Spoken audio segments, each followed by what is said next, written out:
მოგესალმებით საზოგადოებრივი მაუწყებლის მეორე არხის ეთერში არგუმენტების დრო ზვია დავალიანთან ერთად. Ჩვენ ვსაუბრობთ ქვეყანაში მიმდინარე და ქვეყნისთვის მნიშვნელოვანი საზოგადოებრივი პოლიტიკური პროცესების შესახებ. სანამ დღევანდელი გადაცემის მთავარ თემას და სტუმრებს წარმოგიდგენდეთ, მინდა აღვნიშნო, რომ დღეს ქართული დელეგაცია, რომელიც პრემიერ-მინისტრის ხელმძღვანელობით ამერიკის შეერთებულ შტატებში იმყოფება, შეერთებული შტატების პრეზიდენტს ბარაკ ობამასა და ვიცე-პრეზიდენტს ჯო ბაიდენს შეხვდა. საქართველოს მთავრობას აქვს თეთრი სახლის სრული მხარდაჭერა, განაცხადა შეხვედრის შემდეგ საქართველოს საგარეო საქმეთა მინისტრმა მაია ფანჯიკიძემ, ხოლო პრემიერ-მინისტრმა ირაკლი ღარიბაშვილმა აღნიშნა, რომ საქართველო-ამერიკის ურთიერთობა ამიერიდან ახალ ეტაპზე გადადის. ქართული დელეგაციის ვიზიტსა და მის მნიშვნელობას ჩვენ აუცილებლად შევეხებით გადაცემის მსვლელობისას, ახლა კი ჩვენი მთავარი თემის შესახებ. ჩვენი ბოლო შეხვედრიდან დღემდე უკრაინაში განვითარებული უაღრესად მნიშვნელოვანი მოვლენების გამო, დღეს ჩვენ კიდევ ერთხელ დავუთმობთ ეთერს უკრაინის თემას და ვისაუბრებთ იმ ცვლილებებზე, რომლებიც მოხდა ამ ქვეყანაში ბოლო რამდენიმე დღის განმავლობაში. შეგახსენებთ, რომ გასულ შაბათს უკრაინის უმაღლეს რადაში ჩამოყალიბდა ახალი უმრავლესობა, რომელმაც უფლებამოსილება შეუჩერა პრეზიდენტ ვიქტორ იანუკოვიჩს, რითაც ფაქტიურად ხელისუფლება ოპოზიციის ხელში გადავიდა. ამ წუთისთვის ვიქტორ იანუკოვიჩზე ძებნაა გამოცხადებული, ხოლო ძალაუფლების ერთადერთ ცენტრს ქვეყანაში პარლამენტი წარმოადგენს. გარდა უფლებამოსილების შეჩერებისა, რადგან უკვე მიიღო სხვა მნიშვნელოვანი გადაწყვეტილებებიც, კერძოდ მან დანიშნა ვადამდელი საპრეზიდენტო არჩევნები, ხოლო მანამდე პრეზიდენტის მოვალეობის შემსრულებლად უმაღლესი რადის თავმჯდომარე ალექსანდრ ტურჩინოვი დამტკიცდა. იანუკოვიჩისა და რეგიონების პარტიის ჩამოშორება ძალაუფლებისგან უკვე ცნო დასავლეთმა, რაც შეეხება რუსეთს, მოსკოვი ჯერჯერობით არ ჩქარობს ახალი რეალობის აღიარებას და მოვლენების შემდგომ განვითარებას ელოდება. პარალელურად, რადას საწინააღმდეგო აქციები იმართება უკრაინის სამხრეთ და აღმოსავლეთ რეგიონებში, სადაც მოსახლეობა და ადგილობრივი ხელისუფლების ნაწილი მომხდარს ფაშისტურ გადატრიალებად აფასებს, ხოლო ყირიმში უკვე ღიად ითხოვენ უკრაინული სახელმწიფოსგან გამოყოფასაც. რა მოხდა, რა ხდება და რა შეიძლება მოხდეს უკრაინაში მაიდანის გამარჯვების შემდეგ? სწორედ ამ საკითხებზე ვისაუბრებთ ჩვენ დღეს, ახლა კი წარმოგიდგენთ ჩვენი დღევანდელი გადაცემის სტუმრებს, ბატონი ზვიად კვაჭანტირაძე, პარლამენტის საგარეო ურთიერთობათა კომიტეტის თავმჯდომარის პირველი მოადგილე, ბატონი სოსო სისკარიშვილი, პოლიტოლოგი, ბატონი კორნელი კაკაჩია, პოლიტოლოგი, ბატონი ზვია დაბაშიძე, პოლიტოლოგი. მოგესალმებით კიდევ ერთხელ, სანამ საუბარს დავიწყებდეთ. მინდა მაყურებელს მოუწოდო აქტიურობისკენ Facebook-ში, იაქტიურეთ, მოგწერეთ თქვენი შეკითხვები და ჩვენ მათ აუცილებლად დავუსვამთ თქვენთვის სასურველ სტუმარს. ბატონი სოსო, პირველი კითხვით მინდა თქვენ მოგმართოთ, სანამ უკრაინაზე გადავიდოდეთ, აუცილებლად მინდა გთხოვოთ შეფასება ჩვენი დელეგაციის უბრალოდ ვიზიტი ამერიკაში და ის შეხვედრები, რომლებიც უკვე გაიმართა. გამოსახულება, რომელიც ჩვენ საკუთარ ტელევიზორებში აღმოვაჩინეთ ამ ფაქტთან დაკავშირებით, საცქერლად ნამდვილად საამურია. სასაკვირველია, კმაყოფილების გზნობას ბადებს საქართველოს ხელისუფლების და ამერიკის ხელისუფლების ასეთი გულთბილი საუბრის ფაქტი და ამასთანავე არ ვიცით რა დეტალები ამ მოლაპარაკებების უფრო მაღალია მოლოდინი ქართული დელეგაციის დაბრუნებისა და ალბათ იქნება უფრო მეტი ინფორმაცია. თავისთავად მთავარი გზავნილები გაკეთებულია ამერიკის მხრიდან, ის რომ საქართველო მისთვის მნიშვნელოვანი სტრატეგიული პარტნიორია, ის რომ იგი ენდობა ახალ ხელისუფლებას და მზად არის დახმარება გაუწიოს ქვეყანას ეკონომიკურ და სხვა ტიპის რეფორმებში. ამასთანავე გზავნილები, რომელიც ჩვენს მიმართ ასე ოპტიმისტურად გაჟღერდა, ცხადია არა მხოლოდ ჩვენთვის, როგორც ადრესატისთვის იყო განკუთვნილი, არამედ იმ ადრესატების მიმართაც იყო გამახვილებული ამით ყურადღება, ვინც ჩვენს მიმართ არც თუ კეთილად არის განწყობილი. შესაბამისად, იმ ფონზე, რაც ვითარდება უკანასკნელი თვეების განმავლობაში, ევროპის აღმოსავლეთ თანამშრომლობის პროცესის დასრულების პერიოდში, ის რაც ვერ შეძლო სომხეთმა, ის რაც თავიდან მოიპოვა უკრაინამ და ის რასაც მოელის მოლდავეთი, ცხადია აი ამ ფონზე საქართველოს გარდუვალი დაახლოვება ევროპასთან წლევანდელი ზაფხულის განმავლობაში არის მთავარი мотиваცია ასეთი ვიზიტის და ამერიკის შეერთებული შტატების პრეზიდენტის, ვიცე-პრეზიდენტის დარწმუნებული ვარ ყველა იმ შეხვედრის მონაწილისთვის, რომელიც შეხვდება ჩვენს დელეგაციას, იქნება ძალიან სასარგებლო ჩვენი ქვეყნისთვის და ანგარიშგასაწევი არა მხოლოდ საქართველოს მოსახლეობისთვის. და აღმოსავლეთ ევროპა ახსენეთ, ხედავთ თუ არა გარკვეულ კავშირს ამ ვიზიტსა და უკრაინაში განვითარებულ მოვლენებს შორის? ძალაუნებურად ეს კავშირი თავისთავად ზედაპირზე ძევს, გვინდა ეს მივჩქმალოთ თუ არა, მაგრამ რაღაც ეჭვი მაქვს ისეთი, რომ სომხეთი და უკრაინა უკვე რო ყოფილიყვნენ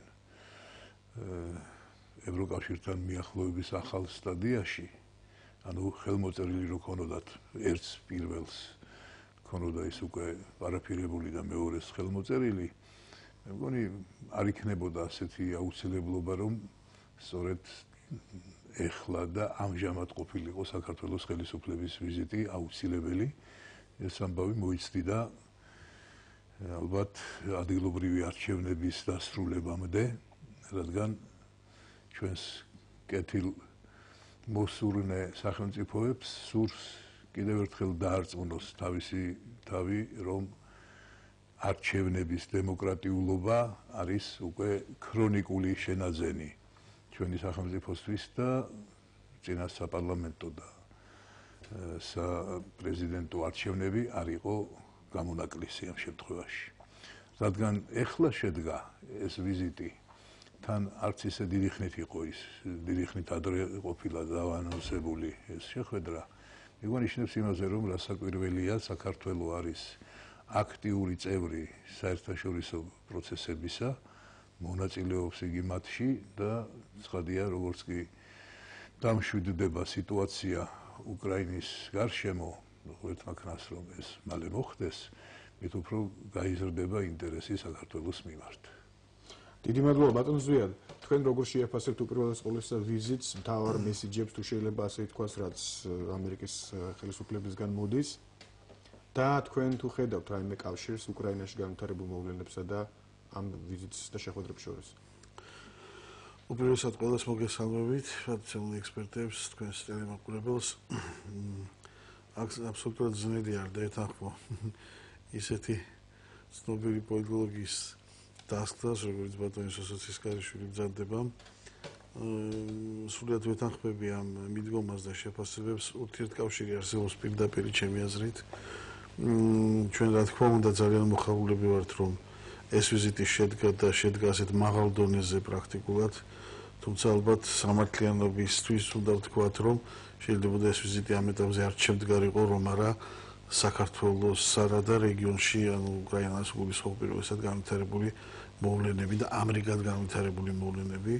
მე ვფიქრობ, რომ ეს ვიზიტი ადასტურებს იმას, რომ დასავლეთმა შეიძლება შეიცვალოს თავისი ასე ვთქვათ, გააქტიურდეს, უფრო გააქტიურდეს ამ მიმართულებით, რადგანაც ამ სამი თვის განმავლობაში განვითარებულმა მოვლენებმა იმ სხვებმა თუნდაც რაც იქნა გაღებული იგივე უკრაინაში დაარწმუნა დასავლეთი, რომ მათ მართებდათ ალბათ უფრო აქტიური მოქმედება და თავისდროული რეაგირება იმაზე რაც ხდებოდა კიევში. მე რაც შეეხება ვიზიტის შეფასებას, თავისთავად ეს არის ერთმნიშვნელოვნად ისტორიული ვიზიტი, იმიტომ რომ საქართველოს პრემიერ-მინისტრს აქამდე არასდროს შეხვედრია ამერიკის შეერთებული შტატების პრეზიდენტი ვაშინგტონში და ეს არის ძალიან დიდი იმედების ჩამსახველი ჩვენთვის, რა თქმა უნდა.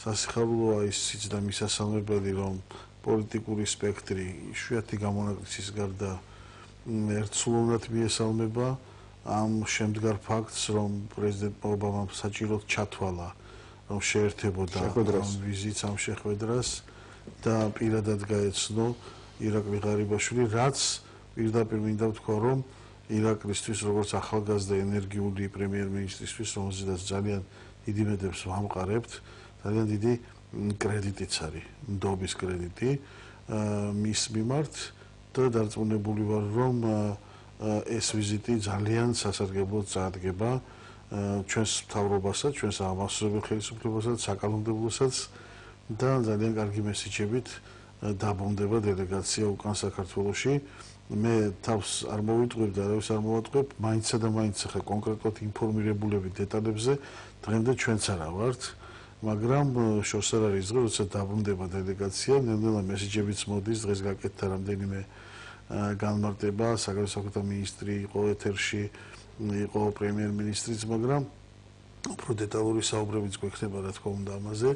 მინდა ვთქვა, რომ პარლამენტში იგეგმება მოსმენები საქართველოს საგარეო პოლიტიკის შესახებ და დაგეგმილია, რომ ამ მოსმენებში მიიღებენ მონაწილეობას ყველა ის სამინისტრო და უწყება, რომელსაც მეტნაკლები შეხება აქვს საგარეო პოლიტიკასთან და აუცილებლად ამ მოსმენებზე დაპატიჟებული იქნება საზოგადოებრივების ფართო სპექტრი, მათ შორის აუცილებლად ექსპერტებიც, სარგებლობ ამ შემთხვევით და წინასწარ გეპატიჟებით ყველას, ვისაც ინტერესი აქვს. მარტის თვეში დაიწყება ეს მოსმენები და ალბათ ასე 4-5 შეხვედრა მაინც გვექნება ჩვენი აღმასრულებელი ხელისუფლების სამინისტროებთან, რომ თავიდან ბოლომდე გავიაროთ დეტალებში საგარეო პოლიტიკური საკითხები. ეს ჩვეულებრივი მიღებული ფორმაა დასავლეთის განვითარებული დემოკრატიული ქვეყნებში და ჩვენ აუცილებლად გვაქვს დიდი სურვილი, რომ ეს დამერგოთ საქართველოშიც. ალბათ უფრო მეტ ინფორმაციას ამ დღეებშიც გავიგებთ ვიზიტის დეტალების შესახებ, მაგრამ ის ინფორმაცია, რაც ჩვენ გვაქვს უკვე და ჩვენ ახლა გვაქვს ცოტა მეტი, რა თქმა უნდა, ვიდრე ჯერჯერობით იბეჭდება და არის, ასე ვთქვათ, საზოგადოებრივად ცნობილი, ძალიან დიდი იმედის მომცემია ის, რაც ხდება დღეს ვაშინგტონში საქართველოს დელეგაციის. და კიდევ ერთი კითხვა ამ შეხვედრასთან დაკავშირებით, სანამ უკრაინის თემაზე გადავიდოდეთ, აი კონკრეტული ხომ არ არის, მე მესმის რომ ჯერჯერობით არ არის კონკრეტული ინფორმაცია, დეტალები, თუმცა აი ხარდაჭერა დაუშვათ, ხომ არ არის კონკრეტული უფრო მკაფიო მესიჯები, იგივე თუნდაც მაპთან დაკავშირებით. რას ამ ფონზე, როდესაც თქვენ ხაზს გაუსვით უკრაინის მოვლენებს და ამ უკრაინის მოვლენების ფონზე დასავლეთის გააქტიურებას, იქნება თუ არა მოულოდნელი დაუშვათ თუნდაც მაპის მიღება 2014 წლის ის რომ ველსის სამიტზე საუბარი იყო ზუსტად პრეზიდენტ ობამას და ირაკლი ღარიბაშვილის შორის, ეს ნამდვილად შეგვიძლია დავადასტუროთ, ვიცით რომ ასეც იყო საუბარი მართლმხლართებზეც, იყო საუბარი თავისუფალი ვაჭრობის ხელშეკრულებაზეც. ეხლა შეხვედრა პრეზიდენტ ობამას მონაწილეობით ძალიან დიდხანს არ გაგრძელებულა, 20 წუთი გაგრძელდა, როგორც ჩვენთვის ცნობილია, მაგრამ ყველა ამ საკითხს ორივე მხარეს შეეხო და ამაზე უფრო მეც ამ წუთისთვის ვერ მოგახსენებთ, მაგრამ ის რომ რაღაც შედეგით ალბათ დამთავრდებოდა ეს საუბარი, ეს მე მგონი გასაკვირი არ იქნება. ჩვენ იმედი ვიქონიოთ, რომ კარგ შედეგებს უნდა ველოდოთ. გასაგებია და რაც შეეხება უკრაინას. თქვენ როგორც უმრავლესობის წევრი და საქართველოს პარლამენტის წევრი, როგორ შეაფასებთ, აი რა მოხდა უკრაინაში ბოლო რამდენიმე დღის განმავლობაში? ერთმნიშვნელოვნად შეიძლება ის ითქვას, ეს არის სახელმწიფო გადატრიალება, რევოლუცია, უკრაინელი ხალხის გმირულ ბრძოლას ევროპული იდეალების დასაცავად და ევროინტეგრაციის მისწრაფებებში მათ აბსოლუტურად გმირულ საქციელსაც მათ ჩაიდინეს ამ ბოლო თვეების განმავლობაში, ჩვენგან შეიძლება მხოლოდ აღტაცება მოყვეს, იმიტომ რომ ნამდვილად გმირულად იბრძოდა ეს ხალხი, განსხვავებულად იბრძოდა თუნდაც ჩვენგან, იმიტომ რომ ძალიან ბევრი ჰქონდათ ნასწავლი უკვე სხვების მაგალითზეც და ხა რა თქმა უნდა ჩემი გადასახედიდან და ჩვენ არ ამგონია რომ იმას თავში მოგვივიდეს აზრი რომ რაღაც გადატრიალების მსგავსი მოხდა რა თითქოს და უკრაინაში ეს ნამდვილად ასე არის, რადგანაც მთავარი ლეგიტიმური ხელისუფლება, რომელსაც წარმოადგენს რადა, ადგილზეა და ფუნქციონირებას განაგრძობს, უბრალოდ შიგნით შეიცვალა ძალთა გადანაწილება და შეიქმნა ახალი უმრავლესობა, რომელიც, რა თქმა უნდა, უფლებამოსილია მიიღოს გადაწყვეტილებები შესაბამისად კონსტიტუციისა და ქვეყნის კანონებისა. ის, რაც შეიძლება მოხდეს, ეს უკვე სხვა თემაა, როგორ შეიძლება განვითარდეს სამომავლოდ სიტუაცია, თუნდაც აღმოსავლეთის რეგიონებთან დაკავშირებით ვისაუბრებთ ჩვენ ზუსტად. ეს უკვე სხვა თემაა, სადაც შეიძლება ჰიპოთეტურად ვისაუბროთ რაღაცებზე და გავთვალოთ რაღაც ვარიანტები, მაგრამ ნახოთ. ვისაუბროთ მოგვიანებით.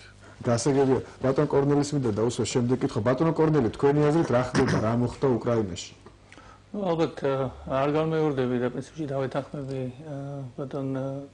ბატონებს პრინციპში რაც თქვეს, რომ საქმე ქონდა იმასთან, რომ პრინციპში უკრაინის ხალხს თავიანთი ევროპული არჩევანი რეალურად მოპარეს. და ხალხმა ბოლო თვეების განმავლობაში შეძლო, რომ ეს ევროპული იმედი დაიბრუნა და მოხდა ის, რომ მთლიანად მთელი საზოგადოება დაირაზმა იმისკენ, რომ რაღაცნაირად გამოიხატოთ ეს თავიანთი თუმცა უკაცრავად ჩაგეჭრებით ბატონო კორნელი, როცა ვსაუბრობთ უკრაინელ ხალხზე, ხშირად ხდება ხოლმე გაყოფა, რომ არის უკრაინელი, არ არსებობს ერთი ხალხი, არსებობს ხალხის ნაწილი, რომელსაც სურს ეს ევროპული არჩევანი, არსებობს მეორე ნაწილი საზოგადოების, იგივე თუნდაც სამხრეთ და აღმოსავლეთ რეგიონები და განსაკუთრებით ყირიმი იგულისხმება, რომელსაც არ სურს ეს არჩევანი. ამ შემთხვევაში აი როგორ შეიძლება ჩვენ განსაზღვროთ უკრაინელი ხალხი და ხომ არ იქნება ეს მომავალში საფრთხის შემცველი იგივე თუნდაც უკრაინის ერთიანობისთვის? ხო, ეს რთული საკითხია, იმიტომ რომ უკრაინელი ხალხის შესახებ შეიძლება წიგნები და ტომები დავწერო და მაინც ვერ ამოწუროთ ეს საკითხი გამომდინარე იქიდან, რომ ეს არის საკმაოდ კვლევითი და აკადემიური საკითხი. მაგრამ მართალია, რომ საზოგადოება გაყოფილია, ხშირად საუბრობენ იმაზე, რომ თქვა აღმოსავლეთ და დასავლეთ შორის და სამხრეთი და ყირიმი კიდე ცალკე არის. თუმცა მე მაინც გონია, რომ ძირითადად უფრო პრობლემური ალბათ არის ყირიმი, გამომდინარე ამ თქვა განსაკუთრებით სევასტოპოლი. კი, და კონკრეტულად, იმიტომ რომ აღმოსავლეთ უკრაინა მართალია, იქაც არის პრორუსული თქვა გარკვეული ხედვები და სიმპათიები, მაგრამ ის მაინც უფრო მეტად იყო ბოლო 10 წლების განმავლობაში ინტეგრირებული უკრაინულ მოსახლეობასთან და იქ მაინც შერეული ის არის და ეს არ ნიშნავს, რომ თქვა ეს რეგიონები ხარს უჭერთ დღევანდელ ხელისუფლებას, მაგრამ იქ შეიძლება ალბათ მუშაობა. რაც შეეხება ყირიმს, მართლა რთული საკითხია, იმიტომ რომ ჩვენ როგორც ხედავთ, ჯერჯერობით იქ ასე თქვა აშკარა ჩარევა თქვა რუსეთის მხრიდან არ არის, მაგრამ ყოველ შემთხვევაში ჩანს აშკარად, რომ პოტენციურად მოინდომა მოსკოვმა, შეიძლება ძალიან სერიოზული გართულებების წინაშე აღმოჩნდეს. პრინციპში იქ არაფერი თქვა შემოყვანა და ესეთი ინტერვენციაც არ დასჭირდება გამომდინარე იქიდან, რომ ჩვენ ვიცით, რომ იქ სამხედრო საზღვაო ფლოტი არის და ასევე ყველაზე ცუდი პასპორტიზაცია ჩატარებულია და ბოლო წლებში ეს გრძელდებოდა და ამაზე დიდი ხანია საუბარი. აქ უბრალოდ ბევრი თქვა კიდე თქვა საერთაშორისო ექსპერტებმაც თქვეს, რომ შესაძლოა ყველაზე ცუდ ვარიანტი საქართველოს ვარიანტი გამეორდეს, თქვა თუ რუსეთმა გადაწყვიტა. საბედნიეროდ როგორც ჩანს ამ ეტაპზე მოსკოვს სხვადასხვა მიზეზების გამო ეს ინტერესი ჯერჯერობით არ აქვს და ამისი თქვა ძალიან თვალნათლივი ის არის, რომ თქვა იგივე დასავლელი ლიდერები ყოველდღე თითქმის ურეკავენ პუტინს და რაღაცნაირ კონსულტაციას მართავენ მასთან, რომ რაღაცნაირ შეინარჩუნონ და ჯერჯერობით ყოველ შემთხვევაში ოფიციალურად მოსკოვის პოზიცია ესეთია, რომ ის მხარს უჭერს უკრაინის ერთიანობას. თუმცა ეს არ არის თუმცა მას ეჭვი აქვს ახალი ხელისუფლების ლეგიტიმობა. რა თქმა უნდა, ეს მე მგონი ამაში გასაკვირი არ იქნება თუ გადავხედავთ თქვა ბოლო თვეების განმავლობაში რა რიტორიკა წარმოებდა იგივე რუსულ საინფორმაციო სივრცეში და მაქედან გამომდინარე ესე უცებ ვერ შეცვლიდა და რაც თავარია ხელისუფლების და ხელისუფლებასთან დაახლოებული პირების რიტორიკა კიდევ უფრო განსხვავებულია და უფრო რადიკალურია თქვა პოლიტიკოსების იმ პირდაპირ იძახიან რომ უკრაინა უნდა დაიყოს სხვადასხვა ნაწილებად, მაგრამ ყოველ შემთხვევაში ჯერჯერობით სხვადასხვა მიზეზების გამო მოსკოვი ამჯერად დაინტერესებულია ამ ეტაპზე ყოველ შემთხვევაში, რომ ესეთ ღიად არ ჩაერიოს ამ კონფლიქტში. და რაც შეეხება უშუალოდ მოსახლეობას, თქვენი აზრით თვითონ მოსახლეობას აი რამდენად სურს იგივე თუნდაც ყირიმის მოსახლეობას დარჩენა უკრაინის ერთიანი უკრაინის შემადგენლობაში? თქვენი აზრით? ეხლა ესეთი რეფერენდუმი არ შეიძლება რომ ამან შექმნას უჟო პრობლემა. არა, ეს დიდი ხნის პრობლემა არის. ეხლა ჩვენ ვიცით, რომ იქ მოსახლეობის უმრავლესობა ეთნიკურად რუსია და ძალიან პატარა მცირე პროცენტი არის თქვა ყირიმელი თათრების, რომლებიც მხარს უჭერენ უკრაინის დამოუკიდებლობას და საერთოდ ყირიმის ყირიმის ყოფნას უკრაინის შემადგენლობაში. მაგრამ ეს ჩვენ ისტორიულად ვიცით, ხო, რაც როგორ მოხდა ამ ტერიტორიის თქვა ასე თქვა როგორ მოხდა ეს ტერიტორია უკრაინის შემადგენლობაში და თავისი სპეციფიკა აქვს, მაგრამ აქ ყველაფერი დამოკიდებულია იმაზე, თუ თქვა რა კონტექსტი იქნება ზოგადად საერთაშორისო კონტექსტი რუსეთის პოზიცია, რუსეთის ხელისუფლების და ასევე ახალი ხელისუფლების, რომელმაც ჯერ კიდევ უნდა იბრძოლოს იმისათვის, რომ გადარჩეს, იმიტომ რომ მისი ლეგიტიმურობა ეჭქვეშ დააყენა არა მარტო რუსეთმა, არამედ შიგნითაც მოსახლეობის თვალში მას ჭირდება გარკვეული პერიოდი, ამისთვის არის სწორედ არჩევნები საჭირო. ასევე ყველაზე მთავარი რაც არის, რომ ქვეყანა ფაქტიურად დგას დეფოლტის საფრთხის წინაშე. ეკონომიკურ პრობლემებზე ძალიან საინტერესოა ეს არის სერიოზული პრობლემა და აქედან გამომდინარე არის ასევე არ უნდა დაგვაუწყდეს ფაქტიურად სისტემა მოშლილი არის სამართალდამცავი ორგანოები ფაქტიურად ვერ მუშაობენ თქვათ იგი უშიშროების და უსაფრთხოების თქვათ სამსახურებში ფაქტიურად არავით არის ეს ეგრეთ წოდებული contingency plan რაც არის არ არსებობს და ეს სერიოზულ პრობლემას ქმნის და ეს ასე ვთქვათ არავის არ უსურვებდი ამ ახალი ხელისუფლების ადგილზე ყოფნას იმიტომ რომ მას აქვს ძალიან დიდი პრობლემები პირველ რიგში ხაზინა არის ფაქტიურად თავის ცარიელი და პლუს ეს შესაძლო თქვათ სეპარატიზმის საფრთხე რომელიც ასევე მნიშვნელოვანი ის არის და ასევე ყველაზე მნიშვნელოვანი არის კიდევ რომ რაღაცნაირად მოხდეს აი ამ ხალხის დაწყნარება რომელიც იდგა ამ თვეების განმავლობაში და დიდი მსხვერპლი გაიღო ევრომაიდანზე იმიტომ რომ ერთი არის შეიძლება გქონდეს მათ მიმართ გარკვეული სიმპათიები და გასაგები ეს ყველაფერი მაგრამ მეორე მხრივ უკრაინას და უკრაინის ხელმძღვანელობას სწორედ ახლა ჭირდება ცივი გონებით გაანალიზება და რაც თავარია ჭირდება ის რომ მიუხედავად იმისა თუ როგორ განვითარდება მოვლენები მეორე მხარე, ანუ თქვათ იმ მხარე, რომელიც არ ეთანხმება, თქვათ ახალ ხელისუფლებას, არ უნდა იგრძნოს თავი დამარცხებულად, იმიტომ რომ სხვანაირად უბრალოდ ვერ მოხერხდება.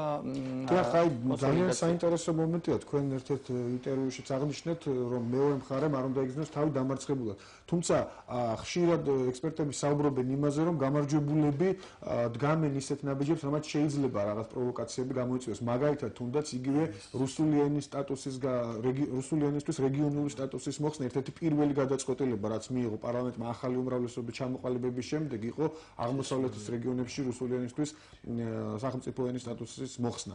თქვენი აზრით, აი ასეთი გადაწყვეტილებები ხომ არ შეუწყობს კიდევ უფრო ხელს, თუნდაც იგივე ღიად რომ თქვა სეპარატიზმის გაღვივებას, ან ხვა წაახალისებს ამას?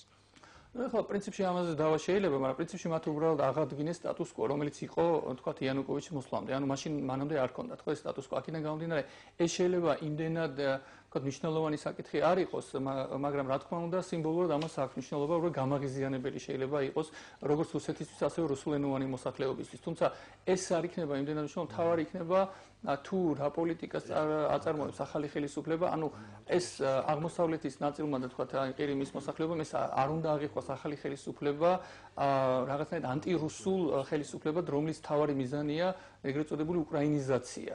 და ის უფრო შორსაც მიდენა, საუბრობენ უკრაინული ფაშიზმის შესაძლებლობ საფრთხეზე. ხო, ეს არის აბსოლუტურად პრობლემა არის, რომ ეს ორი თქვათ ნაწილი ამ უკრაინული თქვათ საზოგადოების ერთმანეთთან საინფორმაციო ომშიც არის ჩაბმული და ნუ ერთს აბსოლუტურად იგივე ნარატივი აქვს, რაც თქვათ მოსკოვიდან და კრემლიდან მოდის და სწორედ ამის გამოც იყო ერთ-ერთი ბრძანება რომ გამოიცა რუსული ტელევიზიების შეზღუდვა მოხდა და საერთოდ ლაპარაკია იმაზე რომ საერთოდ დაიგრძალოს. ამან შეიძლება მედია. კი, ამან შეიძლება კიდევ უფრო დაძაბოს სიტუაცია, იმიტომ რომ აქ უკვე იდენტობის საკითხი და კიდევ უამრავი საკითხი წარმოიჭრება, მაგრამ თავარი მაინც არის მნიშვნელოვანი თუ ვის მხარეს დაიჭერს ასევე ну ეგრეთ წოდებული ოლიგარქები, განსაკუთრებით აი ხარკოვის, დონეცკის და ამ რეგიონებში, იმიტომ რომ მათ პრინციპში ну უმრავლესობას მაინც მხარს უჭერს უკრაინის დასავლეთის სწრაფოს გამომდინარე თავიანთი ფინანსური თქვათ ინტერესებიდან, მიუხედავად იმისა, რომ თქვათ ეს თანხები ძირითადად რუსეთთან კავშირში მიიღეს, მაგრამ მათ იციან, რომ მათი მომავალი უბრალოდ უკრაინა თუ რაღაცნაირად გაწევრიანდება ევრაზიულ კავშირში, საბაჟო კავშირში, მათ უბრალოდ გადაყლაპავენ. ამიტომ მათ აქვს პირდაპირი ინტერესებიც, რომ რაღაცნაირად ეს შენარჩუნდეს. ამიტომ ეს შეიძლება იყოს გადამწყვეტი მომენტიც, თქვათ აი იმ რეგიონებში. ანუ ყირიმთან დაკავშირებით ცოტა სპეციფიკური სიტუაცია და დღევანდელი გადასახედიდან ძალიან ყირიმს მოგვიანებით კიდევ შევხვდით, ბატონო ზვიად. მოდით ვისაუბროთ იმ ძალებზე, რომლებიც მაიდანმა მოიყვანა ხელისუფლების სათავეში. ხშირად საუბრობენ, რომ ეს ძალები ჭრელია, რომ მათ შორის არსებობს წინააღმდეგობები, რომ არ არის მომავალში გამორიცხული, რომ მათ შორისაც მოხდეს გარკვეული დაპირისპირება და ეს უკვე აისახოს უკრაინის მომავალზე და შესაბამისად რეგიონის მომავალზე ზოგადად. აი, თქვენი ხედვით რა ძალები მოიყვანა მაიდანმა ხელისუფლებაში და როგორია ამ ძალების თუნდაც სოციალური დასაყრდენი, თუნდაც მათი პოლიტიკური ხედვა? მოგესალმებით უპირველეს ყოვლისა სამშვიდობის. ეს ძალები საშკაროზე ჩანს, ძალები საკმაოდ ჭრელია მისი სოციალური შემადგენლობით, ასე ვიტყოდი. ახსოვთ თუ გავიხსენებთ იმ ეტაპამდე მაიდანის ამბებს სანამ იქ სროლას დაუწყებდა იანუკოვიჩი თავის მოსახლეობას. Რაღაც ეტაპამდე თქვა როცა მივიდეს ეგრეთ წოდებული მეტნაკლებად ლიბერალური ოპოზიცია რაღაც ეტაპ რაღაც გადაწყვეტილება უნდა მიეღო მას, მან რაღაც ყოყმანი დაიწყო. როგორც ჩანს, მას გაუჭირდა რაღაც რადიკალური გადაწყვეტილების მიღება და აქ ჩაერთვნა ზუსტად ეს ეგრეთ წოდებულ ჭყალებში თუ რა ვიცი, არაბ ჭყალებში რადიკალური ძალები, რომელიც განსაკუთრებით რომელთაც გამორჩევა დასავლეთ უკრაინა. და პრაქტიკულად მათ მისცეს ბიძგი აიძულეს ისინი წასულიყო რადიკალურ ნაბიჯებზე, ჩვენ თუ გავიხსენებთ ამას. ამიტომ ამ შემთხვევაში თუ ჩვენ ასე შევხედავთ რა ეს გარეგნულად ამ წუთში კონკრეტულად არაფერი ოფიციალური მონაცემი არ გამოჩნდა ზუსტად თქვა რომ ასოციალური შემადგენლობა არ და როგორ არის მაგრამ ერთი კი ფაქტია რომ მოსახლეობის პრაქტიკულად ყველაფერნა იყო ჩართული თუ მივადევნებდით ამ მოვლენას თვალყურს იქ როგორც ასაგობრივი თვალსაზრისით ესე სოციალური თვალსაზრისით ამიტომ ერთნიშნულად ჭრელია ეს პოლიტიკური ძალები. ამავე დროს უნდა გავითვალისწინოთ ერთი ფაქტორი, რომ არა მარტო უკრაინაში, ყველა ყოფილ სამხრეთ ქვეყანაში, მათ შორის საქართველოშიც პოლიტიკური პარტიები ისინი არ არიან პოლიტიკური პარტიები მისი დასავლური გაგებით, რომელიც კარგად ორგანიზებული, სწორად ესე ვთქვათ, ფორმირებული კარგი ხებით და მეტნაკლებად მყარი სოციალურ დასაყრდენით, რომელიც საზრდოობენ. ესენი მეტნაკლებად რაღაც ესე ვთქვათ, პერიოდულობით რაღაც ვთქვათ, კონკრეტულ ვითარებას მორგებული სოციალურ ბაზას მორგებული პარტიები არიან. იგივე ვითარება ჩვენ უკრაინაშიც, მაგრამ როგორც ჩანს, შედარებით უკრაინაში პოლიტიკური პარტიების შენელობა ბოლო ხანებში უფრო წინ წაიწია, იმიტომ რომ მათ მოახერხეს პრაქტიკულად მოსახლეობის მობილიზაცია, რა ისე მოსახლეობა თავისთავად ესე ბუნტის თვალსაზრისით არ გამოსულა პირდაპირ ბუნტის სახით, რაღაც გარკვეულ ორგანიზებულობას ხასიათდებოდა და ამ საქმეში რა თქმა უნდა პოლიტიკური პარტიები იქნებოდნენ აუცილებლად ჩართულები. მაგრამ ეს მათი ასე ვთქვათ ეს ასეთი ვითარებაც კი არ იძლევა მის პირდაპირ თქმის საშუალებას, რომ ძალიან კონსოლიდირებული წყობრად მოწესრიგებული პოლიტიკური პარტიები. ამიტომ ამ გაგებით შესაძლებელია, რომ მათ აი ჩვენ შეიძლება ამოვიკითხოთ მემარჯვენეებით, ცენტრისტებით, გარკვეულწილად მემარცხენე ცენტრისტები, ანუ ეს რაღაცა თითქოს მიმობნეულია მათ შორის ეს პირდაპირ რადიკალურად ვთქვათ, რომ არის არ ვიცი რაღაცა სოციალისტური მმართველობის თუ კონსერვატული მმართველობის თუ ნაციონალისტური თუ ასე შემდეგ ამის თქმა შეუძლებელი ეს პრაქტიკულად იყო მთელი მოსახლეობის ბუნტი ეს არ იყო მხოლოდ რომელიმე სოციალური ჯგუფის თქვა პროტესტი ამ შემთხვევაში ხელისუფლების წინააღმდეგ და ამის გამო შესაძლებელია ჩვენ ნახოთ გარკვეული პრობლემები მათ ურთიერთ ასე ვთქვათ თანხმობისა თუ კოორდინებულ მოქმედებაშიც მაგრამ როგორც ჩანს ჩვენ თუ დავუკვირდებით მოვლენას ამოვაჩენთ რომ იმის მიუხედავად რომ შესაძლებელია დიდი ასე ვთქვათ მაღალი კოორდინაციით მანამდე არ გამოირჩეოდა მათი ურთიერთობა რა პოლიტიკურ სფეროში აი ამ ვითარებამ ისინი აიძულა რომ გარკვეულწილად კოორდინირებული ყოფილიყო მათი მოქმედება ისიც კი არა რომ ვთქვათ საინტერესო იყო ტიმოშენკო როცა გამოვიდა ციხიდან გამოუშვეს ხო ეს ხომ მიიყვანეს მაიდანზე და მე გავცელა ასეთი ინფორმაცია საინფორმაციო საშუალების მეშვეობით ვერ გეტყვით ახლა მე ეს პირადად არ მომისმენია აი ხალხის დაწერილი მაგრამ ტექსტი ასეთი იყო რომ თხოვდნენ ტიმოშენკოსო თქო თქვენ პრეზიდენტი აღარ გახდეთ ესე იგი თქვენ ვთქვათ მოგიწონათ თქვენ წარსულს ვთქვათ ჩვენ მოусრულდანი ვიყავით თქვენ აღარ ყოფილიყავით ციხეში მაგრამ თქვენ ნუ გაიქნებით პრეზიდენტი ამიტომ აი ამ შემთხვევაში ნუ ის ძალები რაც არიან, რომლებიც შეიძლება დავახასიათოთ რაღაც გარკვეულწილად ლიბერალური შეფერილობით, გარკვეულწილად ნაციონალისტური შეფერილობით, გარკვეულწილად კონსერვატიული შეფერილობით, გარკვეულწილად რელიგიური შეფერილობითაც, თორე ეკლესიამ ჩვენ თუ დავაგვირეთ საკმაოდ მნიშვნელოვანი როლი ითამაშა, ანუ ეკლესიამ აი ეს უკრაინულ ეკლესიაზე ექსაუბარი მართლმადიდებლურ ეკლესიაზე რა, მათ საკმაოდ ასე ვთქვათ მობილიზაციური როლი შეასრულეს აი მასობრივი პროტესტის ორგანიზებაში. ამიტომ ჩავთვალოთ რომ აქ ჩვენ რამდენიმე სოციალური ჯგუფი გვაქვს, რომელთა საზღვრები ძალიან მკვეთრად გამოკვეთილი არ არის, ძალიან შერეულია ეს ერთმანეთში. ამიტომ აი ესეთი ზუსტი გათვლა რომ თუ რა სოციალური ძალები მომდევნო ჩვენ ზუსტად ვისაუბროთ რომ აი გინდა თუ არა თქვათ თუნდაც იდეოლოგიის კუთხით, თუნდაც კომპეტენციის კუთხით, იმიტომ რომ ამ ძალებს მოუწევთ საკმაოდ სერიოზული ამოცანების გადაწყვეტა და ამ ამოცანების გადაწყვეტაზე იქნება ალბათ დამოკიდებული უკრაინის მომავალი საბოლოოდ. აი თქვენი აზრით, პირველ რიგში ალბათ საინტერესოა რა ძირითადი გამოწვევებია დღეს და მომავალში რა გამოწვევები იქნება ახალი მთავრობის წინაშე და რამდენად არიან ეს ძალები მზად რომ აიღონ საკუთარ თავზე ამ ამოცანების გადაწყვეტა. ნუ ისინი არიან თუ არ არიან, ისინი უკვე იძულებული არიან რომ აიღონ. მათ პრაქტიკულად უკან დასახევი გზა არ აქვს. ახლა ნახოთ იმ ძალებიდან რომელი უფრო თქვა აქტიური იქნება, მაგრამ მთლიანობაში ისინი უნდა თუ არ უნდათ უკვე იმ სიტუაციის ნუ კარგი გაგებით ტყვეები არიან. ეხლა პრობლემები გასაგებია, ხა გონალ მისაუბრეთ, თქვენც ვისაუბრეთ, ყველამ ისაუბრეთ, რომ ეკონომიკურ დეფოლტის წინაშე პრაქტიკულად უკრაინა, ეთნიკური ფაქტორი გააქტიურა რუსეთმა, თუმცა ნახოთ ეს რამდენად თქვათ, ესე ვთქვათ, რადიკალურ ფაზაში გადაიზრდება. და ამიტომ ამ შემთხვევაში ესე რა ერთიანეთ მათ ძირითადად ეს არის ასე ვთქვათ პროდასავლური პროევროპული განწყობები და ანტიკორუფციული დამოკიდებულება სახელმწიფო ხელისუფლების მიმართ. ანუ ეს ხალხი მარტო ევრომაიდანის იდეამ არ გამოიყვანა ეგარეთ აი ამ ქვეყანაში თქვათ უკრაინაში მეტნაკლებად სოციალურ და ეკონომიკურ პრობლემებთან დალაგებული რომ ყოფილიყო შესაძლოა რომ ამხელა თქვათ ასეთი პუნქტი არ მოხდარიყო. იგივე მოსახლეობა გაირჩია იანუკოვიჩი რა გარკვეულ წლს წინ ეს არ არის სხვა მოსახლეობა, იგივე მოსახლეობა. ამიტომ ეს ორი ფაქტორია, რომელიც ამ ძალებს პრაქტიკულად აერთიანებს და რაშიც მათ მოსახლეობა მხარს უჭერს. ერთი რომ, ესე იგი, უკრაინა ნელ-ნელა გამოერიდოს რუსულ იმპერიულ სივრცეს და გახდეს უფრო მეტად პროდასავლური ქვეყანა და საბოლოო ჯამში მისი წევრი. და პლუს ახალი მთავრობა არ იყოს ესე კორუფციულ გარიგებებში ჩასმული და ჩართული, როგორც ეს და ოლიგარქიულ წარმონაქმნებზე დაფუძნებული, როგორც ეს მანამდე იყო. აი ამ კონკრეტულ ვითარებაში მათ ეს ნამდვილად აერთიანებთ.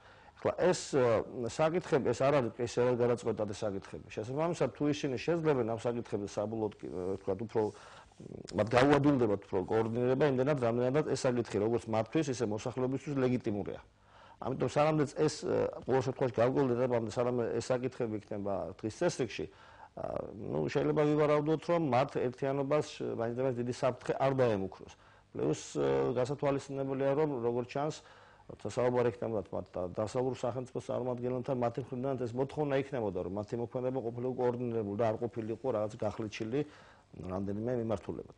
ამიტომაც შეიძლება რომ ჩვენ დავინახოთ თქვათ შედარებით მოლიბერალო იაცენუკი და შედარებით რადიკალი დასავლეთ უკრაინელთა გარკვეული ნაწილი რომლებთაც თუ ზოგადად შევხედოთ პოლიტიკური ფილოსოფიის თვალსაზრისით სხვადასხვა იდეალები ამოძრავებთ, მაგრამ კონკრეტულმა ვითარებამ ისინი გააერთიანა. ამიტომ სანამ ეს ვითარება მათ აერთიანებთ, როგორც ჩანს, მათ მდგრადობას, მეტნაკლებად მდგრადობას ყოველ შემთხვევაში, ამ უახლოეს პერიოდში ბევრი არაფერი ემუქრება. თუმცა ძალიან ჩერი მე ვნახოთ ახლა ეს წინასწარ ყველაფრის თქვა თქმა უნდა არ რთულია ახლა ჩვენ მაინც რაღაც ჰიპოთეტურად ვსაუბრობთ. მაგრამ აი ეკონომიკურ პრობლემებს რაც შეეხება და ეს პირდაპირ გამოცხადეს რა ევროკავშირის წარმომადგენლებმა რომ თუ თქვა ახალ მთავრობას და ჩამოაყალიბებს უკრაინა და ახალი პრეზიდენტი იქნება მზად არის 20 მილიარდით დაეხმაროს და ამავე დროს ისინი მოუწოდებდნენ უკრაინელებს რომ ეგრეთ წოდებულ ოლიგარქებისთვის მიეცათ საშუალება რომ მათ მისცენ საშუალება რომ დაახლოებით თითო მილიარდი მაინც ჩადოს უკრაინულ ეკონომიკაში. ანუ ისინი მოუწოდებენ რომ აი ძველი სოციალურ ბაზას რომელსაც ეყრდნობოდა იანუკოვიჩის ხელისუფლება ესე რადიკალური გზით არ დაუპირისპირდნენ. რადგანაც საბოლოო ჯამში შესაძლებელია მათ უფრო მეტი პრობლემა მიიღონ როგორც ეკონომიკის ისე შეიძლება ამან ეთნიკური ფაქტორის მერე გააძლიეროს. ამ დიახ ამ 20 მილიარდთან დაკავშირებით და ზოგადად დასავლეთის რეაქციასთან დაკავშირებით უკვე ხელისუფლების შეცვლის შემდეგ რამდენად ადეკვატურია და რამდენად დასავლეთის რეაქცია და აი ეს თუნდაც დაპირებები რომელსაც და თანმიმდევრული დასავლეთის რეაქცია თქვენი აზრით. მე მგონი დასავლეთმა საკმაოზე მეტი კრიტიკა მოისმინა საკუთარი მისამართით, რაც ჟღერდა მთელი ამ თვეების განმავლობაში. რადგან მათ რომ იყვიან ცხვირწინა აცალეს უკრაინა და ეს მოახერხა ცალკე აღებულმა უკრაინის პრეზიდენტმა რომელმაც სრულად მოულოდნელად უარი განაცხადა შეთანხმებულ დოკუმენტზე ხელმოწერაზე და ეს იყო დასაბამი უკმაყოფილების თუმცა ყველაფერი იწყებოდა როგორც მოსახლეობის აქტიური პროტესტი მაგრამ ისევ იგივე იანუკოვიჩის ძალიან ხისტი მოქმედების გამო, რომელმაც პრაქტიკულად აბუჩა დაიგდო მოლაპარაკების პროცესი ოპოზიციის წარმომადგენლებთან, მიიყვანა საქმე უკვე აჯანყებამდე. აჯანყება მის შემდგომ სტადიაზე უკვე გადაიქცა შეიარაღებულ აჯანყებად და დასრულდა ყველაფერი როგორც რევოლუცია. მაგრამ მერწმუნეთ ეს არის ფეხბურთის ტერმინოლოგიით თუ ვიტყვით პირველი ტაიმის გამარჯვება. რა მოხდება მეორე ტაიმში ეს სწორედ ბევრად არის დამოკიდებული იმაზე თუ რამდენად მოქნილი იქნება ევროპა და ამერიკა ამ სიტუაციაში უკრაინის ჯანსაღი ძალების მხარდასაჭერად. უკვე იგრძნობა, რომ დასკვნები გაკეთებულია, ასე შეხმატკილებულად არ იქნებოდა გამოყენებული ის ერთადერთი ხერხი, რაც ბოლოს და ბოლოს მიუხედავად ჩვენი ხანგრძლივი მოლოდინისა დროში გაჭიმულად, მაგრამ მაინც წარმოაჩინა ჯერ ვაშინგტონმა და შემდგომ ბრიუსელმაც. ანუ აუკრძალეს შესაბამისი თანამდებობის პირებს უფლება ჩამოართვეს ამერიკაში მოგზაურობის, ევროკავშირის ტერიტორიაზე მოგზაურობის და რაც მთავარია დაუყადაღეს საკუთარი ანგარიშები ამერიკულ და ევროპულ საბანკო სისტემაში. ეს იყო ერთადერთი ინსტრუმენტი, რომელიც იქცა შიდა ოჯახური აჯანყების მიზეზად. როდესაც ამ მაღალი ჩინის ჩინოვნიკებს ოჯახები აუჯანყდნენ, აი მაშინვე უკვე დარეტიანებული ვინ საიდ მიფრინავდა თვითონ არ იცოდა. ჯერ ორივე შვილი გაიქცა იანუკოვიჩის, მერე ერთი უკან დაბრუნდა ხარკოვის მეფე, ის მეფე მეთქი მერი, თუმცა მეფე იყო და ახლა შეიძლება მერობაც მოენატროს. გაიქცა ჟენევაში, სამუშაო შეხვედრა მაქვსო. რასაკვირველია, საბანკო სისტემასთან ექნებოდა ეს სამუშაო მას. მაგრამ მეორე დღესვე ჩამოფრინდა ასევე ხარკოვის ოლქის გუბერნატორიც, წავიდა, წამოვიდა. მაგრამ მიზეზი ამის რა იყო? ის რაც ერთ-ერთი გამომწვევი ფაქტორი იყო ასეთი უკმაყოფილებისა ქვეყნის მოსახლეობის, ეს უზარმაზარი კორუფცია, რომელიც ცხადია არ არის ყოფილი პრეზიდენტის ნოუ-ჰაუ, მასზე ადრე უკრაინაში ყვავოდა კორუფცია, მაგრამ როდესაც საშკა სტომატოლოგი ასე ეძახდნენ და ეძახიან დღესაც იანუკოვიჩის ვაჟს, გახდა ქვეყანაში სიმდიდრით მეორე ადამიანი, რასაკვირველია არავის ექნება განცდა იმისა, რომ სტომატოლოგიის სახურს შეეძლო ასეთი თანხების დაგროვება.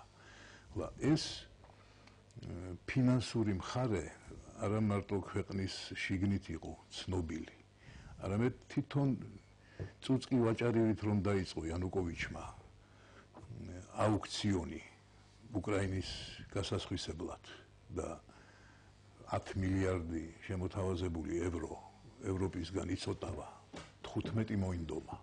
ჯერ თქვა არაო, მერე 15 მილიარდად დაგთანხმდებითო. ამასობაში 15 მილიარდი ოღონდ დოლარი მოიძია პუტინის სანახებისგან, თუმცა ორი მიიღო, მეტი ვერ მოასწრო, ის ორიც დღეს გააჩერეს, მაინც რუსეთის ფინანსთა მინისტრის მოადგილე გამოვიდა და დაამშვიდა რუსეთის მოსახლეობა, რომ ის 2 მილიარდი აღარ ჩაუვარდება ვინმეს ხელში, ვიდრე არ გაიგებენ ვინ არის მთავრობის შემადგენლობაში. ამასთანავე როცა ევროპის ახალ ხედვაზე ვსაუბრობთ, გარდა იმ ახალი რეჟიმის დამყარებისა ამ სისხლიანი მთავრობის წინააღმდეგ, მან უკვე დაასწრო ყველას და ქალბატონმა ეშტონმა დაასახელა ციფრი 20 მილიარდი ევრო, რომელიც მოძიებული იქნება ევროპაში, რომ ფეხზე დადგეს უკრაინა და არ იყოს რაიმე განსაკუთრებული საფრთხეები მისი დაცარიელებული ხაზინის გამო. ხლა ამ ციფრს ნამდვილად ვერ შეეჯიბრება პუტინი, რადგან რუსეთი ჯიბეგაფხეკილია 50 მილიარდიანი ოლიმპიადის შემდეგ და არც რუსეთის მოსახლეობაა გულგრილი იმ პროცესების მიმართ, რაც მიმდინარეობს უკრაინაში, რომ გადაავლოთ თვალი რუსულ საიტებს და გაიგოთ რამდენი პატარა, შეიძლება ითქვას, მიკრო ჯანყი იყო უკვე რუსეთის სხვადასხვა ქალაქში მაიდანის მხარდასაჭერად, მაგალითად პეტერბურგში 4 თუ 5 კაციანი აქცია ჩატარდა, მათ რასაკვირველია ყველანი დაიჭირეს, მაგრამ პოდრობინეკი, ბევრი სხვა ექსპერტი ახასიათებს რა ვითარებას, პირდაპირ შურის თვალით დანახულია უკრაინაში მიმდინარე პროცესები და გულში გმინავენ შესაბამისი რუსული ტექსტით, ქართულად კი ეს ჟღერს, რომ ღმერთო, ეს ხმატკბილი გამაგონე ჩემ მამულშიც. ასეთი განწყობაა რუსეთის მოსახლეობის სოლიდურ ნაწილში.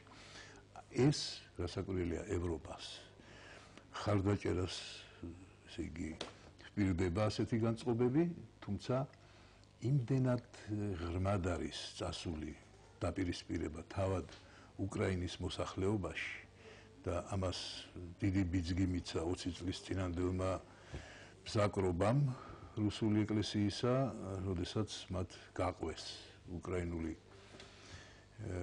მართლმადიდებელი ეკლესია კიევის ეპარქიად და მოსკოვის ეპარქიად და ამ ცხელგულზე მე მგონი მიმართვა კიევის პატრიარქისა გაერთიანებასთან გაერთიანების სურვილი თავისთავად სურვილი არის გამართლებული, მაგრამ შესაძლებელია რევოლუციური ეიფორია. იგივე რუსულ ენას ასე სასწრაფოდ გამოუცხადო განაჩენი და თქვა, რომ ის აღარ იქნება მეორე ოფიციალური ენა, სხვანაირად მაინც უნდა მიეწოდებინათ საზოგადოებისთვის, რადგან უკრაინული კანონით, რომელიც 2012 წელს შემოვიდა მხოლოდ კანონმდებლობაში, იყო საუბარი მეორე ოფიციალურ ენაზე სახელმწიფოში. და ეს მეორე ოფიციალური ენა შესაძლებელი იყო გამოყენებულიყო იმ რეგიონებში, სადაც ადგილობრივი მოსახლეობის 10%-ზე მეტი არის ეროვნული უმცირესობა, ეთნიკური უმცირესობა და დასავლეთ უკრაინაში რუსული არ ყოფილა მეორე ენა. იქ ზოგად იყო უნგრული ენა, ზოგად რუმინული ენა, ასე რომ მიღება ამ ცვლილების მხოლოდ ანტირუსულად შეიძლება რეალობასთან ახლოს იყოს, მაგრამ პროპაგანდისტვის მაინც ასეთ ვითარებაში შეიძლება ვერც უნგრული მოსახლეობა და ვერც რუმინული აღმოჩნდეს დიდად მოხარული ასეთი ცვლილების. ეხლა ჩემის აზრით, თუ ისევ ფეხბურთის ტერმინოლოგიას გამოვიყენებთ, ვართ პროცესში ტაიმებს შორის შესვენებისა. კარგია, რომ ხვალ უკვე გაიმართება ახალი მთავრობის სხდომა, 4 შაბათს არის დანიშნული ეს და დაინიშნა ისე, როცა ყველა მინისტრის ვინაობა ჯერ ცნობილი არ იყო, მაგრამ ნებისმიერ შემთხვევაში ესეთი ნაბიჯი უნდა დროულად გარდაიქმნას, რომ ყველა სტრუქტურამ ეფექტურად განაახლოს მუშაობა, თუმცა აი შეტევა თუნდაც იმავე ვარსკვლავზე, როგორც სიმბოლოზე, მაინც იმ დღეს საჭირო არ იყო.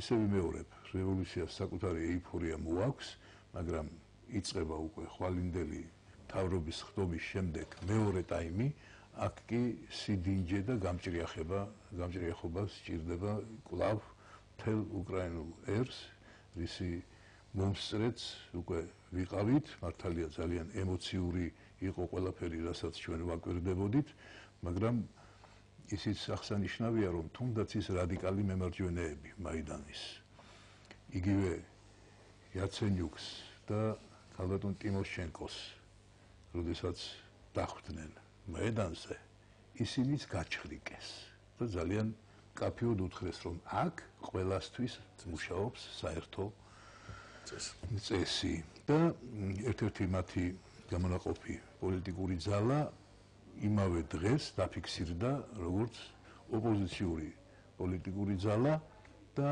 რომელიც არ მიემხრობა არც ერთ მეტნაკლებად რეალურ კანდიდატს სახელმწიფო ესე იგი პოლიტიკური ძალებიდან და იქნება მუდმივად დამკვირვებელი იმ პროცესებზე, რომ სამართლიანობა იყოს აღდგენილი და შენარჩუნებული. ტერმინი სამართლიანობა შეიძლება ძალაუნებურად ასოცირებას იწვევს საკუთარი ვითარებისა ქვეყანაში, მაგრამ რასაკვირველია, უკრაინა ამ პროცესში მარტო არ დარჩება. ამ პაუზას, ანუ ტაიმებს შორის დროს ოსტატურად იყენებს პუტინიც. მას კრინტი არ დაუძრავს ამ თემაზე ჯერ, მაგრამ საუბრობს მედვედევის და ჟირინოვსკის გახმოვანებით. რაც რასაკვირველია, რაიმე სასიკეთოს არ უხადის ყირიმს, თუმცა ყირიმიც არ გეგონოთ რომ ერთგვაროვანია და სულ რუსებით არის დასახლებული 47% ყირიმის მოსახლეობის არის არის ყირიმელი, რომელთა მეჯლისმა განაცხადა რომ იგი იქნება გარანტი. ეხლა რუსებიც ნუგონიათ რომ ამ ქვეყნიური ცხოვრებით არ ცხოვრობენ. რუსები ბატონო ლატვიაში რო არიან იმდენი უნდა 42% მოსახლეობის ლატვიისა არის რუსული ეროვნების. ერთ კაც არ უთქვია რომ არ მინდა ეხლა მე ევროკავშირში ყოფნა და რუსეთში უნდა წავიდეო. ძალიან მშვენივრად დაბინავდნენ ევროკავშირში და მადლიერები არიან საკუთარი ცხოვრების. ასეთი დიდი მოლოდინია რომ მოხდება იმავე აღმოსავლეთ უკრაინაში ცხადია იქ მეტი ზეწოლა იქნება იმისთვის რომ იყოს რაღაც ნეგატიური ნაბიჯები გადადგმული უკრაინის ერთიანობის მიმართ, მაგრამ ამ შემთხვევაში დარწმუნებული ვარ რომ ზეწოლა რუსეთზე იქნება მკაფიო. დასავლეთის მხრიდან ჩვენთვისაც უკეთესი დასაკვირვებელი იქნება ეს პროცესი, რა შეუულია რეალურად დასავლეთს. ისევ ის რაც იყო 2008 წელს სამწუხაროდ საქართველოში დიდი ალბათობით შეიძლება გამეორდეს უკრაინაში, მე არ გულისხმობ რომ აიდამაინც ეს შეიარაღებული აქცია უნდა იყოს, მაგრამ ფაქტია რომ ის რაც მე მეგულებოდა მართალი გითხრათ, გადანახული კოზირი რუსულ პოლიტიკაში, იგივე ყირიმი. მე ვთვლიდი რომ ეს კოზირი გამოყენებული იქნებოდა რუსეთის მიერ იმ შემთხვევაში თუ უკრაინა დაიწყებდა რაიმე ტიპის ლტოლვას ნატოსკენ. მაშინ ეს გარდუვალი იქნებოდა და გარკვეული ესე იგი მზაობაც იქნებოდა უფრო დიდი რუსული მოსახლეობისა უკრაინის. რადგან ასე სპონტანურად სრულად უწყინარი ხელშეკრულების ხელმოწერისას ატყდა ეს დავიდარება უკრაინაში. ვითომ არ ვიცოდით რომ ზუსტად ანალოგიური ხელშეკრულება რომელიც უკრაინას უნდა დაედო ოქტომბერში 50 წლის წინ დადო საკუთარი ხელმოწერა ამ დოკუმენტზე თურქეთმა. რა დაიზრა სადმე ის ქვეყანა მიუახლოვდა ძალიან ბევრ არაევროპულ ქვეყანას ასოციაციების მათ შორის არა მხოლოდ ლათინური ამერიკის ქვეყნებსაც კი. საკვირველია ეს არის დოკუმენტი, ნუ ახლა ჩვენ რა ხარ შემოვიზღუდებით მარტო სამხრეთ კავკასიის საქონლის იმპორტით ან ექსპორტით, ხო?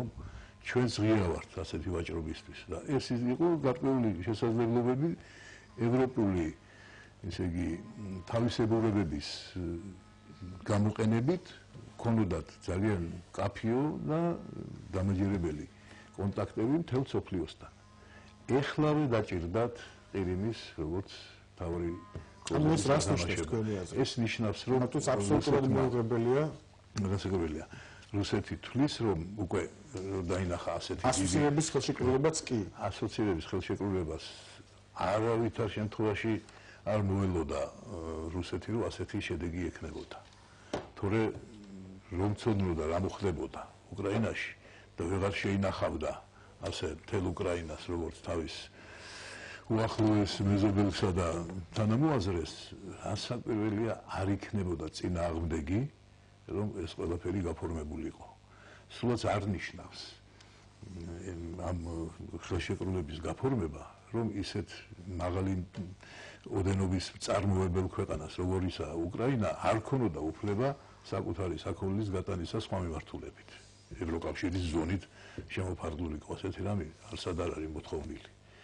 ამიტომ სირთულეები ბევრია და სასაკვირველია გარკვეული ექსტრაპოლაცია ამ ვითარების, ოღონდ იმედი მაქვს უფრო ნაკლები სიმძაფრით მოსალოდნელია საქართველოშიც. არ გაგვიკვირდეს რომ გაზაფხულის უკვე მეორე თვიდან ჩვენ თავად ვიქნებით მოწმენი იმ იდეების გაჟღერებისა, რაც დღეს თავის სტატიაში გააჟღერა პრაქტიკულად პირველმა თავისი ხარისხით და პოპულარობით ექსპერტმა ბატონმა ლუკიანოვმა, რომელიც არის რედაქტორი საგარეო საქმეთა სამინისტროს ჟურნალის რუსეთი გლობალურ პოლიტიკაში, იგი ამავე დროს არის თავმჯდომარე პუტინთან არსებული საზოგადოებრივი საბჭოსი თავდაცვის და უსაფრთხოების მისი მთელი სტატიის პათოსი არის დააკნინოს ევროპა და სრულად უდიელად მოიხსენიოს მისი ყველა ნაბიჯი.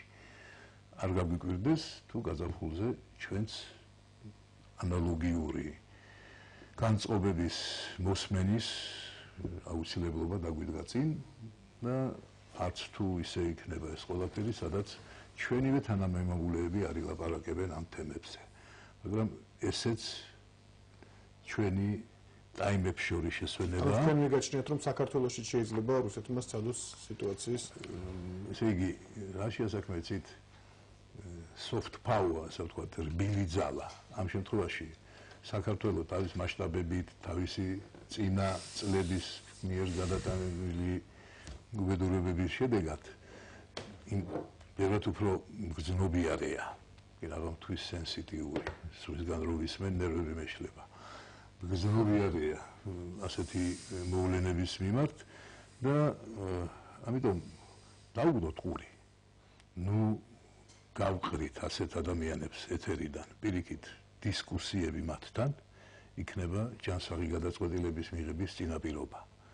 ჩვენთვის, მართალი გითხრათ, ამ ხელშეკრულების ხელმოწერაზე უფრო სერიოზული საფრთხე იქნება ადგილობრივი არჩევნები, რომელსაც გააჩნია ისეთი საფრთხე, რაც არის გარკვეული სტანდარტის დარღვევა ჩვენი დემოკრატიულობისა, რაც შევიძინეთ უკანასკნელი ორი არჩევნებით, მაგრამ ეხლა, როდესაც ყველა სოფელმა თავისი ფავორიტი უნდა აირჩიოს და პრაქტიკულად იქ ყველა ოჯახს განსხვავებული ფავორიტი ყავს, რეალი აქოთი ატყდება მთელი საქართველოს მასშტაბით. შიგნითაც რასაკვირველია.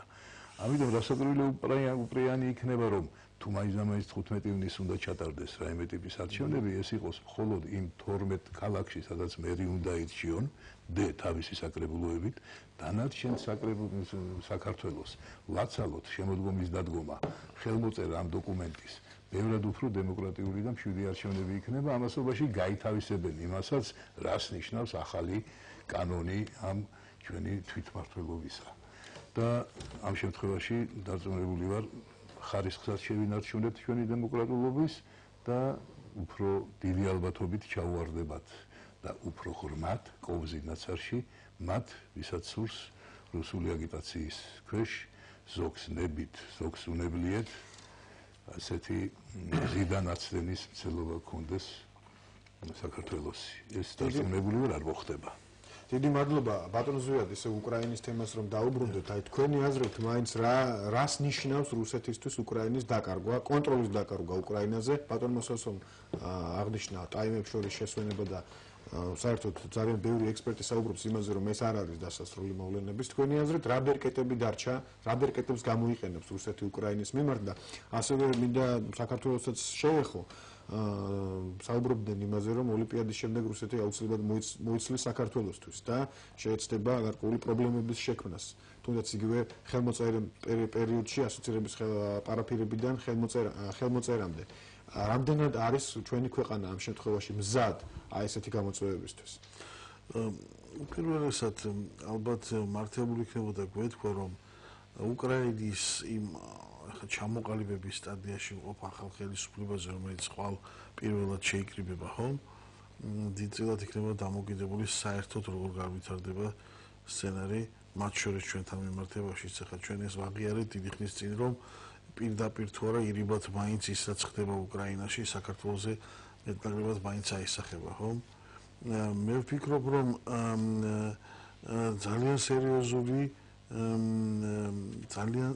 სერიოზული გამოწვევის წინაშე დგას ის ახალი ხელისუფლება, რომელიც უკრაინაში იქნება და ერთ-ერთი უმთავრესი გამოწვევა, რა თქმა უნდა, არის ქვეყნის დეზინტეგრაციის არ დაშვება და ქვეყნის ერთიანობის შენარჩუნება. ეს არის ალბათ ყველაზე პრიორიტეტული ამოცანა ახალი ხელისუფლებისთვის.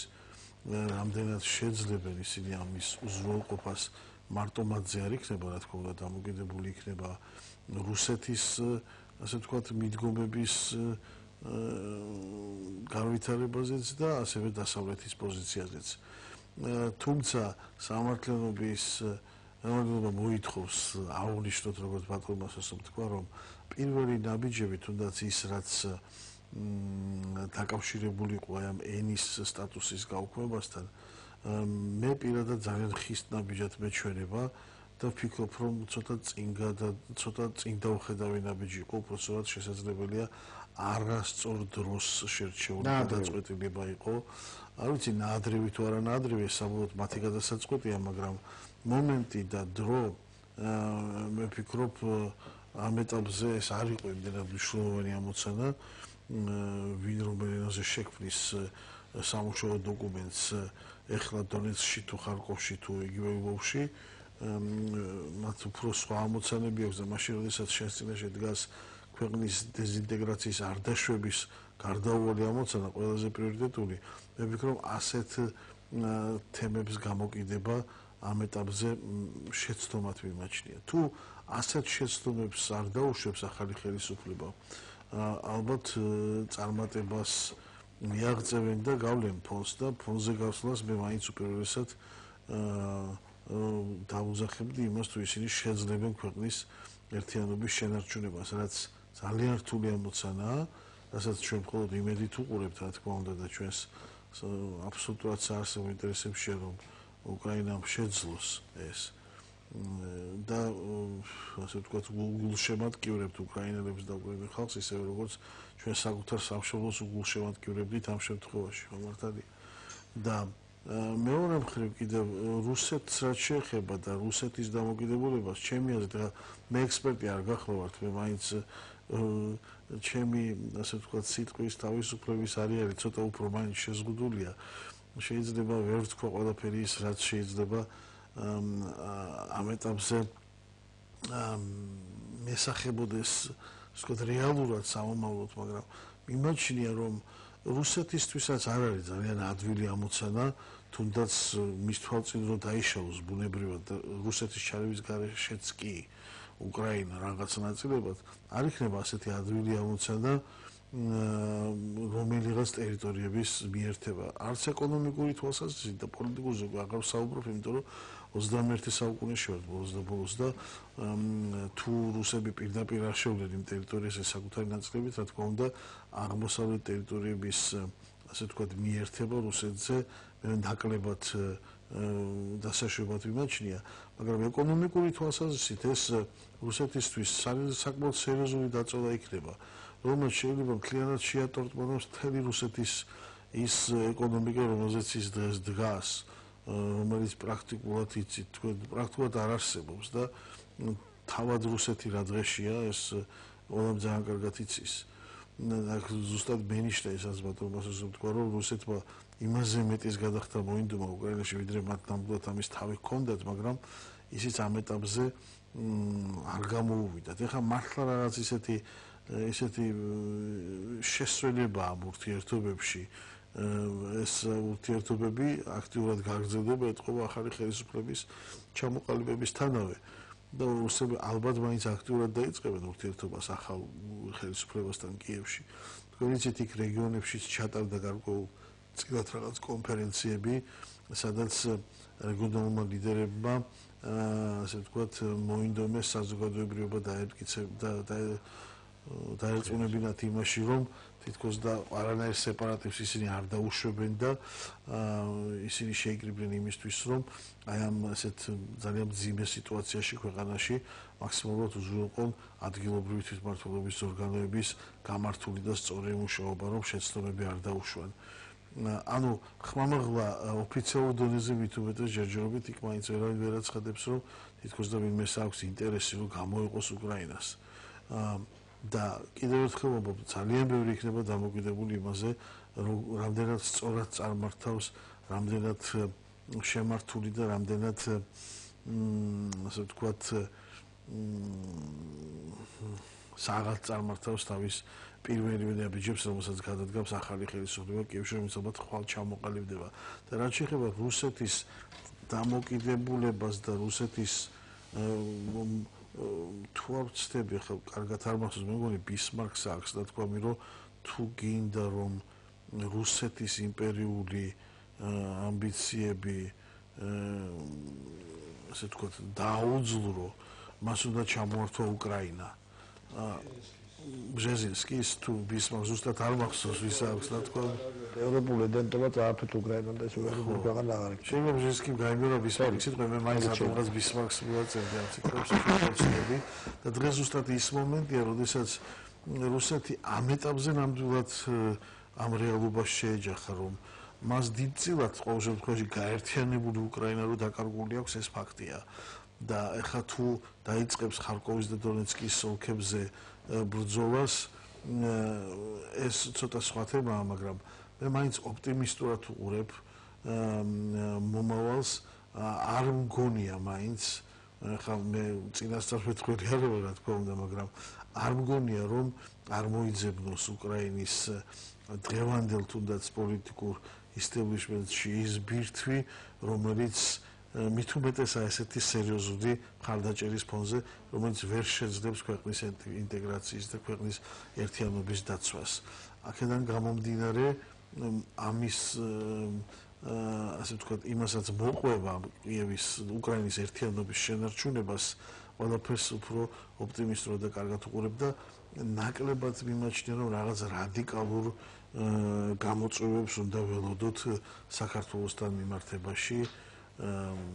თუმცა გამოწვევები იქნება და დღეს სხვადასხვა საგარეო საქმეთა მინისტრმაც ვაშინგტონიდან იყო ჩართვა ამასთან, ერთ-ერთი ტელეკომპანია თორსები იმედზე იყო ჩართვა მაია ფანჯიკიძესთან, როგორც ჩანს რაღაც ინფორმაციაზე დაყრდნობით თქვა, რომ უახლოეს მომავალში მაინც ალბათ უნდა ველოდოთ სერიოზულ გამოწვევებს. რა იგულისხმება ალბათ ჩამოვზარდებიან და გვერდყვიან, მაგრამ მაინც რაღაც იქიდან დაგვაფრთხილოთ 11 კილომეტრს უკან არ დააბრუნებენო, მაგრამ ხო, ისე გამოცდილებიდან გამომდინარე და ისტორიული გაკვეთილებიდან გამომდინარე ძალიან ძლიერი რუსების უკან დაწევა იმ თუნდაც იმ 11, მაგრამ ის 11 კილომეტრი რა გამოცხადდა აბსოლუტურად ანექსირებული ტერიტორია გამოდის თავისი მხრიდანვე დამოუკიდებლად აღიარებული ქვეყნის ტერიტორიის, ხომ ასე გამოდის, ხო? თუმცა ეს არის ქვეყანა, სადაც საერთაშორისო წესებს ირგებენ ყოველთვის საკუთარ თავზე და რაც უნდათ იმას ითვალისწინებენ, რაც არ უნდა იმას არ ითვალისწინებენ. მე ვფიქრობ, რომ უკრაინის მაგალითი შეიძლება გახდეს საწინდარი იმის, რომ რუსეთმა საერთოდ რაღაც ცვლილებები განიცადოს თავის პოლიტიკაში. შეიძლება შიგნით დადგეს ისეთი მომენტი, რომ პრაქტიკულად იმპერიული ზრახვების და საერთოდ აი ეს რასაც ევრაზიის კავშირს ეძახიან, რომელიც არ ვიცით რა არის ჯერჯერობით და არც არაფერი არ წაუკითხავს განსაკუთრებული, ხო?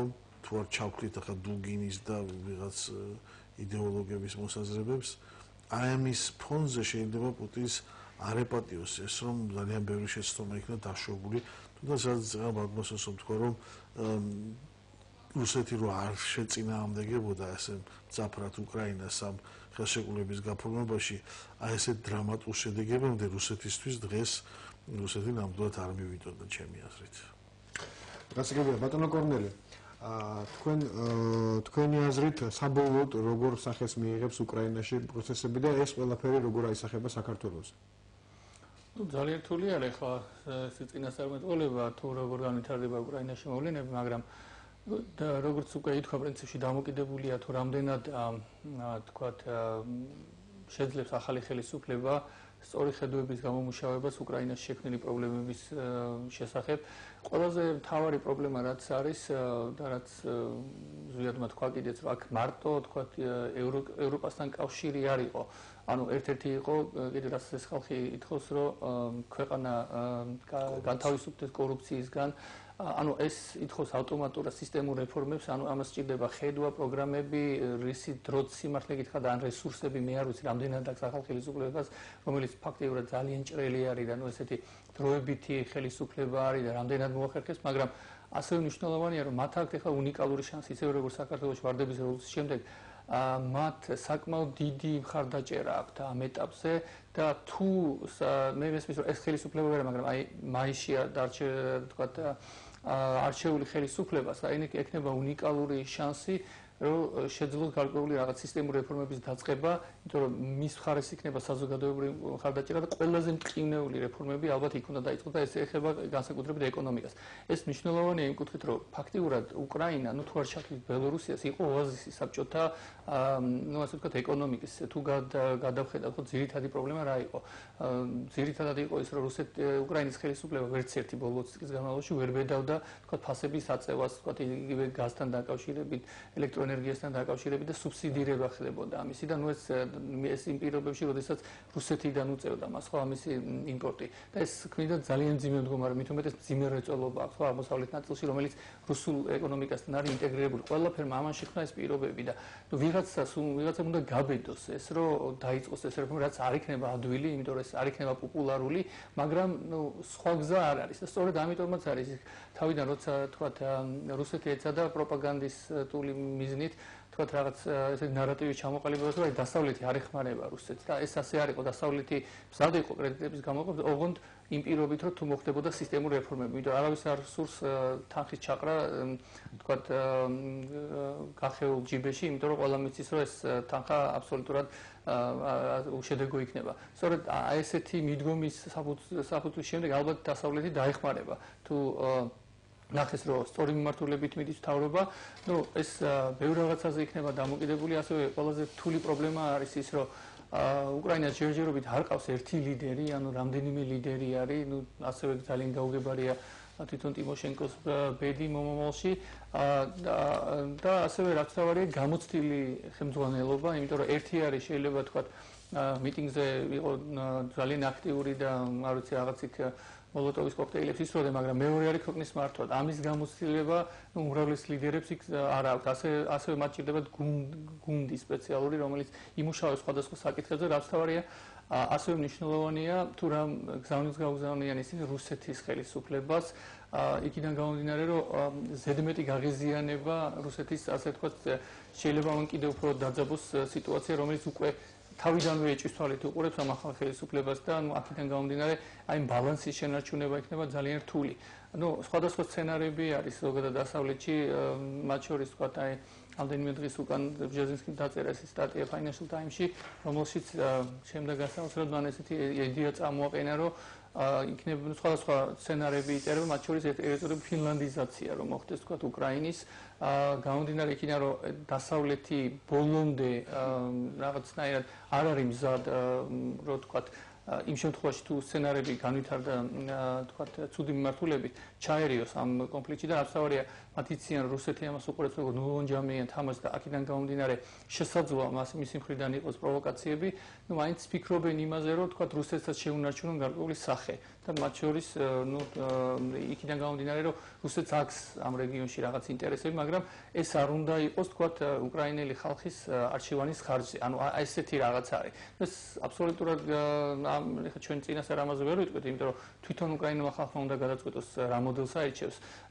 ის ფინლანდიზაცია იქნება თუ სხვადასხვა მოდელები პრინციპში, მაგრამ ფაქტია, რომ რაღაც ეტაპზე მათ ესე ვთქვათ, მკვეთრი მოძრაობა ძალიან გაუჭირდებათ, განსაკუთრებით უსაფრთხოების და საგარეო პოლიტიკის საკითხებში, გამომდინარე იქიდან, რომ ეს აღმოსავლეთ ნაწილი და თქვათ იღივე ყირიმის საკითხი იქნება ძალიან მნიშვნელოვანი აი ამ კუთხით. და ასევე მნიშვნელოვანია ისიც, რომ ამ ეტაპზე პრინციპში რუსეთს არ აწყობს უკრაინაში, უკრაინის თქვათ არ ვიცი დაშლა ან სეპარატიზმის თქვათ გაღვივება, თუ თქვათ ლოგიკურად ვიმსჯელეთ, მაგრამ ჩვენ ასევე ვიცით, რომ ხშირად მოსკოვი ლოგიკის მიხედვით არ მსჯელობ და ამის უამრავი მაგალითი გვაქვს ისტორიიდან, მაგრამ ამ ეტაპზე უბრალოდ ეს იქნებოდა ძალიან მწარე ასე ვთქვათ, გაკვეთილი რუსეთისთვის, რომელსაც თვითონ არის მრავალეროვანი სახელმწიფო და მულტინაციონალურია და 20 ავტონომიური რესპუბლიკა დღესაც ყავს.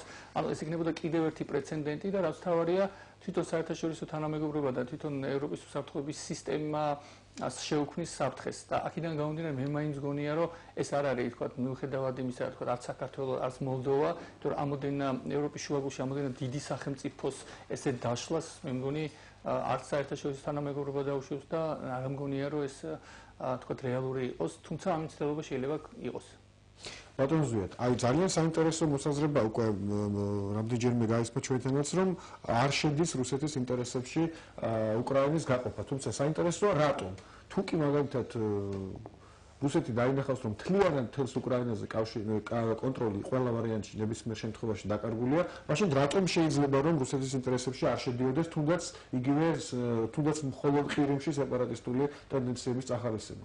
მე ვიტყოდი რომ შედეს, რა თქვა, ის რომ საქართველოში ამხელში მოაწყოს სეპარატიზმი, რა შედიოდა მის ინტერესებში, ეს არსებობს ამის ლოგიკური დათვლა. თუ როგორც ამავდროულად ტვიჩები მეცხრამეტსაგულის რასიულმა ნებაიაც ეს არის. არ აწყობს, რა თქმა უნდა, თუ ეს იქნება ამის საჯიროება, ამის შეეცდება ამის საშუალებით თვითონ გააკეთოს. მას მისთვის ახლა მთავარი იქნება რომ უკრაინაში არაუბრალოდ დიდხანს გავძელდეს. ეს იქნება სეპარატიზმის თვალსაზრისით, ეკონომიკის თვალსაზრისით, ახლა რა მოდი ასე ვთქვათ, თუმცა უკრაინის ეკონომიკა გადამულია, როდესაც რუსეთის ეკონომიკა კოლაფსში აღმოჩნდება, ალბათ ეს თუ რუსეთი დღეს ისე შეხედავს მომავალს, როცა ის დღეს უყურებს, რა, მოდით ასე ვთქვათ, რაში ჭირდება მას სტაბილური უკრაინა?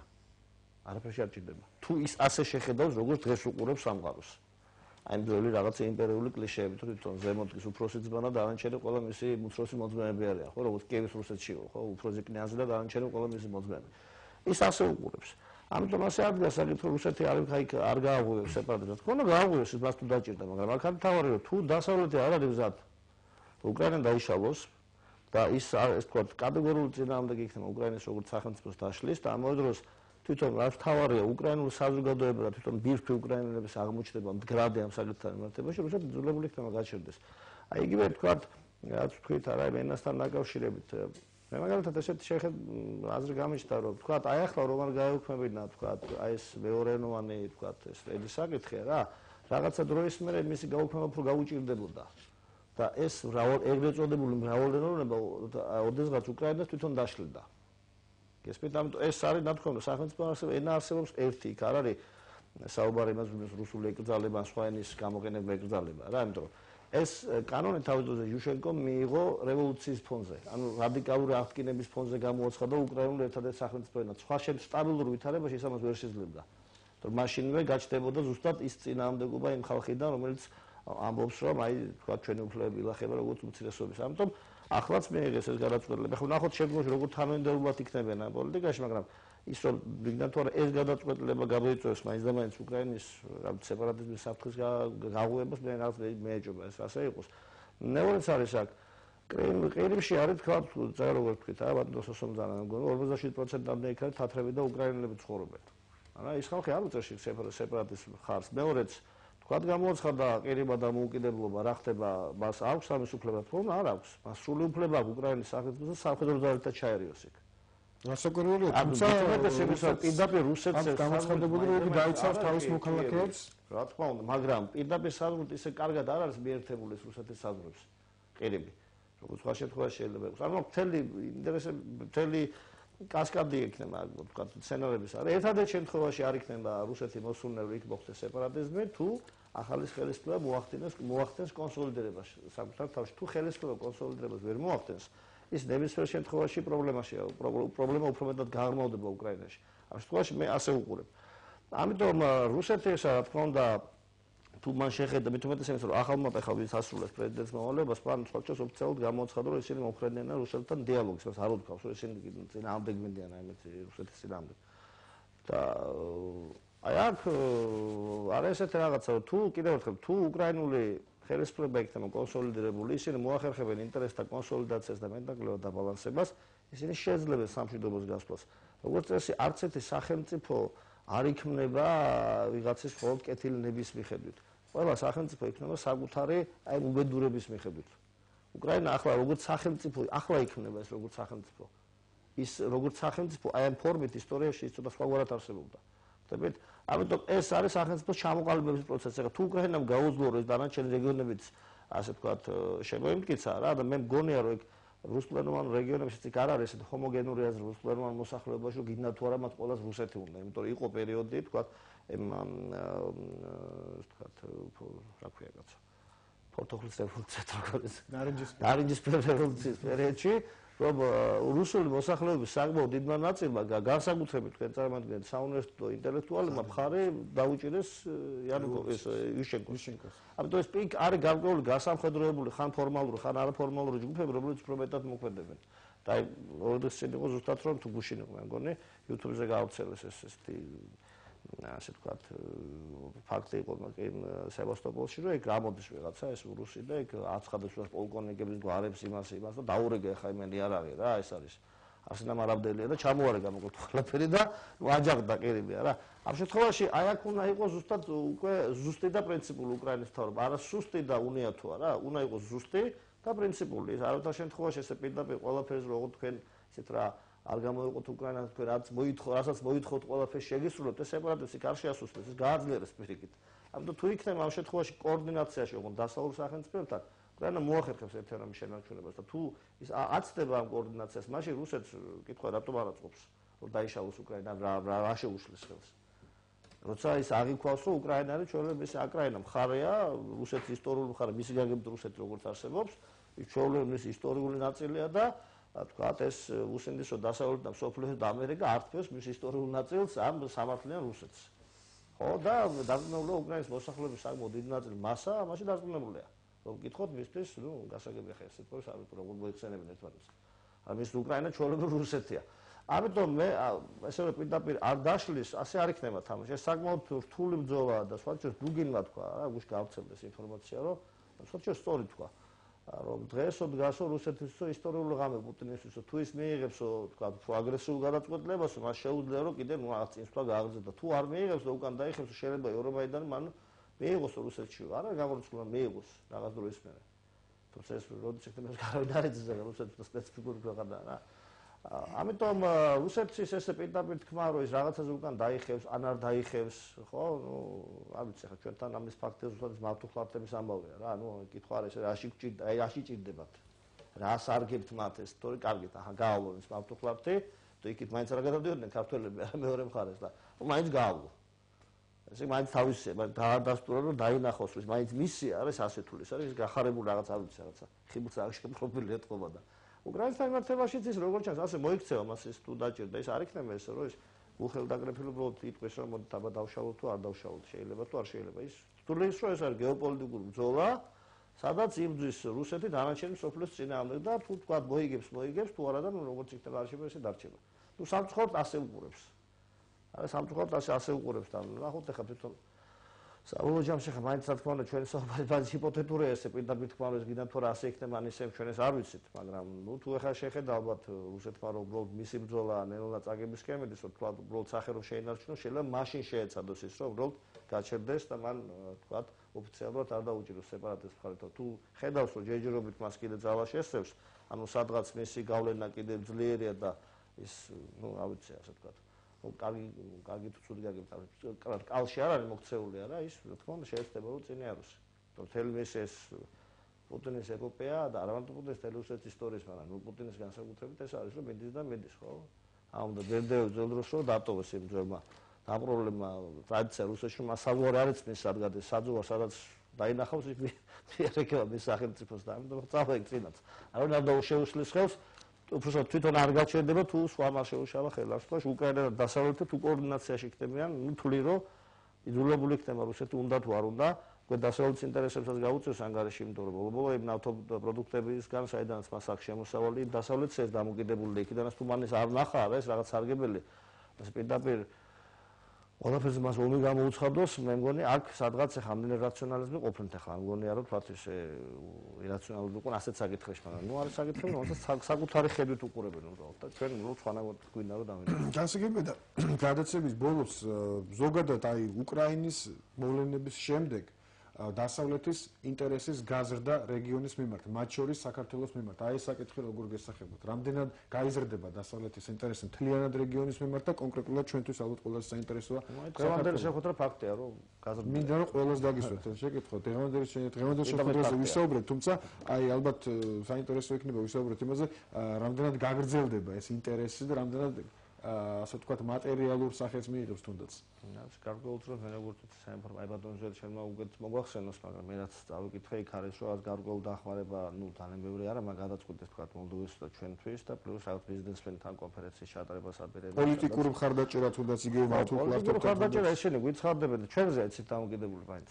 ძალიან ბევრი რამ არის ჩვენზე დამოკიდებული. ჩვენ თუ ავივლით მისკენ როგორც ძველი გამოთქვა თუ მუჰამედ ამედის ფასთან თამედის მუჰამედ ესე ჩვენ რაღაცნაირად უნდა ვაიძულოთ რომ ვაიდლოთ ხა არ ამგაგებთ დავაშინოთ რა რომ ის იძულებული იყვნენ რომ გითხრა რომ კი ჩვენ რაღაცნაირად მოვახერხებთ რომ თქვენთან ასე დგება ინტერესთა პოლიტიკა როგორც წესი ეს თუ იძულებული არ არის მეორე სახელმწიფოში მან ინტერესი დაინახოს მას რა თქმა უნდა ესე მარტო კეთილი თვალების გამო და სურვილების გამო მგონი არაფერს არ გაუკეთებს რა ვიცი ასე უყურებ გასაგები ბატონო კორნელი ალბათ ზამთრობანია უკრაინის მომავალი და როგორ განვითარდება იქ მოვლენები იმიტომ რომ შესაძლოა იყოს ორი სცენარი პრინციპში ერთი იმ შემთხვევაში თუ უკრაინაში წარმატებით წარმართება ყველაფერი დასავლეთ პირიქით ინტერესი გაუჩნდეს უფრო მეტი ყურადღება მიექციოს ამ ქვეყანას მაგრამ იმ შემთხვევაში თუ როგორც ვთქვათ ესე იგი იუშენკოს პერიოდში მოხდა ანუ მიუხედავად იმისა რომ იმედები ბევრი ქონდა ხალხს და დასავლეთს და შემდეგ ეს არ მოხდა ამის მატერიალიზაცია მაშინ შეიძლება პირიქით ინტერესის დაკარგოს რაც ჩვენთვის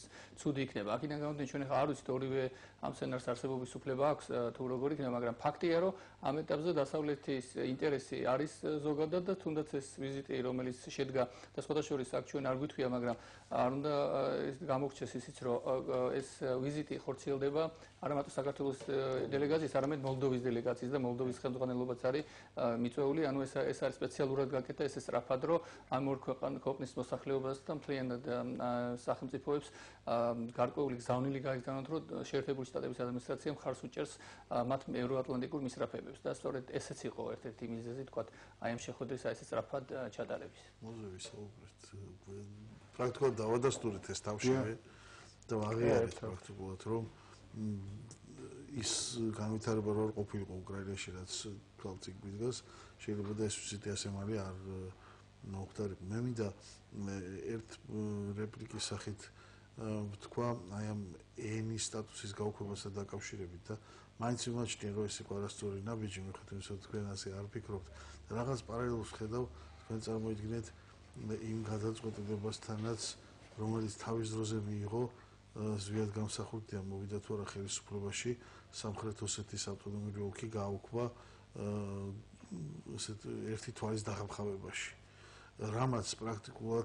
რაც პრაქტიკულად ისტორიკოსები ამას უკვე ადასტურებენ რომ იყო ნამდვილად ერთ-ერთი ყველაზე წარუმატებელი და არასწორი ნაბიჯი რომელიც მაშინ ახალმა ეროვნულმა მართლა ყველას მიერ არჩეულმა ხელისუფლებამ გადადგა და რამაც წააქეზა და მხარი დააჭერინა რუსეთსაც სეპარატისტული განწყობისათვის იგივე სამხრეთ ოსეთის ტერიტორიაზე მაშინ მე ვფიქრობ ახლა შეიძლება მთლად ანალოგიური სიტუაცია აქ არ იყოს მაგრამ ნამდვილად არ იყო ახლა ის დრო როდესაც შენ ამ ხალხის მხარდაჭერა გჭირდება მათ აუგრძალო ასე ვთქვათ საკუთარ ენაზე დოკუმენტების შექმნა პრინციპში საუბარი იყო იმაზე რომ ამ რეგიონებში 10%-ზე მეტ ეროვნული უმცირესობის წარმომადგენლებს რეგიონებში ეძლეოდათ უფლება საქმის წარმოებისა საკუთარ ენაზე პარალელურად უკრაინულ ენასთან სხვათა შორის და არა ისე რომ უკრაინული ყოფილიყო აკრძალული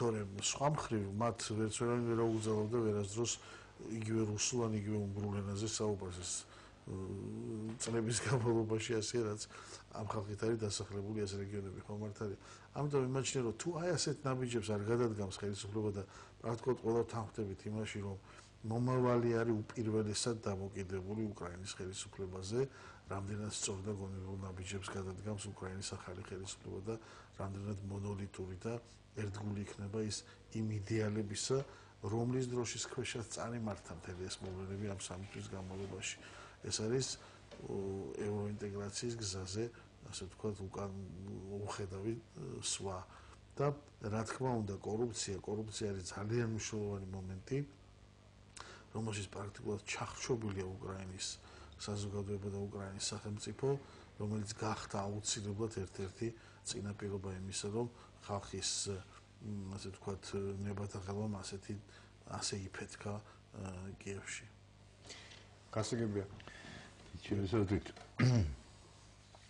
ერთ რეპლიკას მოვიშველიებდი პასუხად კითხვისა რატომ არ უნდა სურდეს რუსეთს დაშლა უკრაინის იმიტომ რომ უკრაინის დაშლა პრაქტიკულად მის უფრო მზაკრულ გეგმებს უშლის ხელს ჩვენ ყურადღებიდან გამოვტოვებთ ხოლმე ძალიან მნიშვნელოვან დეტალს თუ რა იყო შეთავაზება 15 მილიარდთან ერთად პუტინისგან უკრაინის მიმართ. იქ იყო ძალიან ერთი თითქოს და უწყინარი ფრაზა, რომ ამ 15 მილიარდთან ერთად რუსეთი დაკვეთებს, ესე იგი მისცემს უკრაინას ახალი ტექნოლოგიების გამოყენებით და ამ ახალ ტექნოლოგიებს პირდაპირ ქვია ბირთვული ტექნოლოგიების გამოყენებით. როდესაც დაინგრა საბჭოთა კავშირი, მთელი თავისი ბირთვული მარაგები, როგორც საბჭოთა კავშირის მემკვიდრეს, გადასცა უკრაინამ რუსეთს. ეხლა წარმოიდგინეთ, ჩვენზე უფრო დაკავშირებულნი არიან ცხადია დასავლეთში და რას აცდა უკრაინა. რომ თავისთავად სურვილი პუტინის რასაკვირველია იქნებოდა, რომ ატომური იარაღი აღმოჩენილიყო უკრაინაშიც, ეს იქნებოდა მიზეზი იმისა, რომ სრულად მიუღებელი იქნებოდა ევროკავშირისთვის, რომ თავის ტერიტორიაზე კიდე ერთი ბირთვული იარაღის მქონე სახელმწიფო ყოფილიყო, მით უმეტეს რუსეთის გავლენის ქვეშ ქმედითი. პუტინს გაუორმაგდებოდა ძალა, რადგან უკვე არამხოლოდ ის იქნებოდა პოსტსაბჭოთა სივრცეში ასეთი იარაღის მფლობელი. ეს რასაკვირველია შენიშნეს და დიდი მუხტი სწორედ ამ თემით მგონია არის განპირობებული იმისა, რომ უკვე გამოაცხადა არაერთხელ უკანასკნელი 2-3 დღის განმავლობაში ევროკავშირმა, რომ ის მზად არის ყოველგვარი პროცედურების უსწრაფესი გავლით პირდაპირ ევროკავშირის წევრად მიიღოს უკრაინა. ანუ ქვეყანა, რომელიც ჯერ არ დალაგებულა, ჯერ თვითონ არის ეიფორიაში, არ ვიცით რა მოხდება, მას უკვე აქვს შეთავაზება არა ასოცირებული ხელშეკრულების ხელმოწერის, არამედ წევრობის. აი ეს არის საღი პოლიტიკა, რომელიც ითვალისწინებს ამ რეალობას.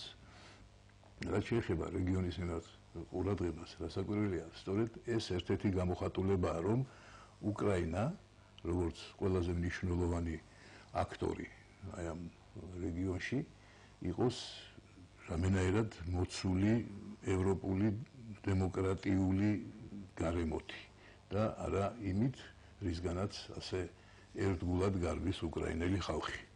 და აქ ბისმარკი ახსენეს, ბზეჟინსკი ახსენეს, მე თავისუფლებას მივცემ მოგბაროთ ნახევარი წუთი. ერთი ციტატა загикითხოთ, რომელიც ძალიან თანამედროვე ჟღერს. Россия является неуправляемой стихией. Она вторгается, чтобы уничтожить. В ее современных завоеваниях есть отголоски варварства скифов, гуннов и татар. Нельзя понять, тем более при современном уровне цивилизации и культуры, эту одновременную и равную потребность в захвате чужого и беспечность в сохранении и улучшении собственного. Схвачусь, амбис авторы. Достоевский революциясы гривы да.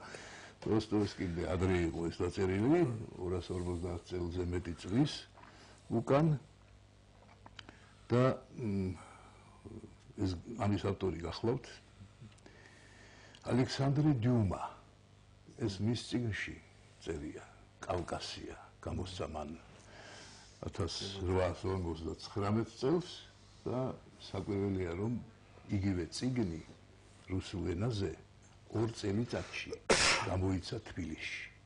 საბჭოთა კავშირი ისე დაინგრა, რომ ეს წიგნი რუსულად ნათარგმნი არ იყო. არ ვიცი ახლა თარგმნეს თუ არა, მაგრამ ფაქტია. ისე რომ არა მხოლოდ სამი მუშკეტერით და გრაფ მონტე-კრისტოთი უნდა დავაფასოთ ეს ადამიანი, არამედ ისეთი ანალიზის უნარით, რომელიც აზერბაიჯანში გამოიცა რამდენიმეჯერ კიდე. რაიც აზერბაიჯანში რა გამოიცა. 5 წელი რატომ მუშაობდი? მუშაობდი. დიდი მადლობა ციტატისთვის ჩვენი გადაცემისთვის განკუთვნილი დრო. ამით შეიძლება. მხოლოდ რამდენიმე სიტყვით კომენტარი ფაქტურად ამოიწურა. უნდა თქვა სამხრეთ ოსეთთან დაკავშირებით იქ იყო ასეთ ვითარება სამხრეთ ოსეთთან გამოცხადა დამოუკიდებლობა უარი თქვა ავტონომიაზე და ამის საპასუხოდ გაუქმდა. ანუ მან თვითონ თქვა უარი საქართველოს. გეთახმებით ეგ გამოვიდა რომ ჯერ სამხრეთ ოსეთის სტატუსი საბჭოთა კავშირის აი მას შემთხვევაში განსაკუთრებით რთულ ვითარებაში აღმოჩნდა ვიდრე ახლა იყო თქვა უკრაინის ხელისუფლება. ძალიან საინტერესო თემაა, თუმცა სამწუხაროდ ალბათ ვერ მოახერხებთ ამ თემაზე დისკუსიის გასწრებაზე იყო მანდ.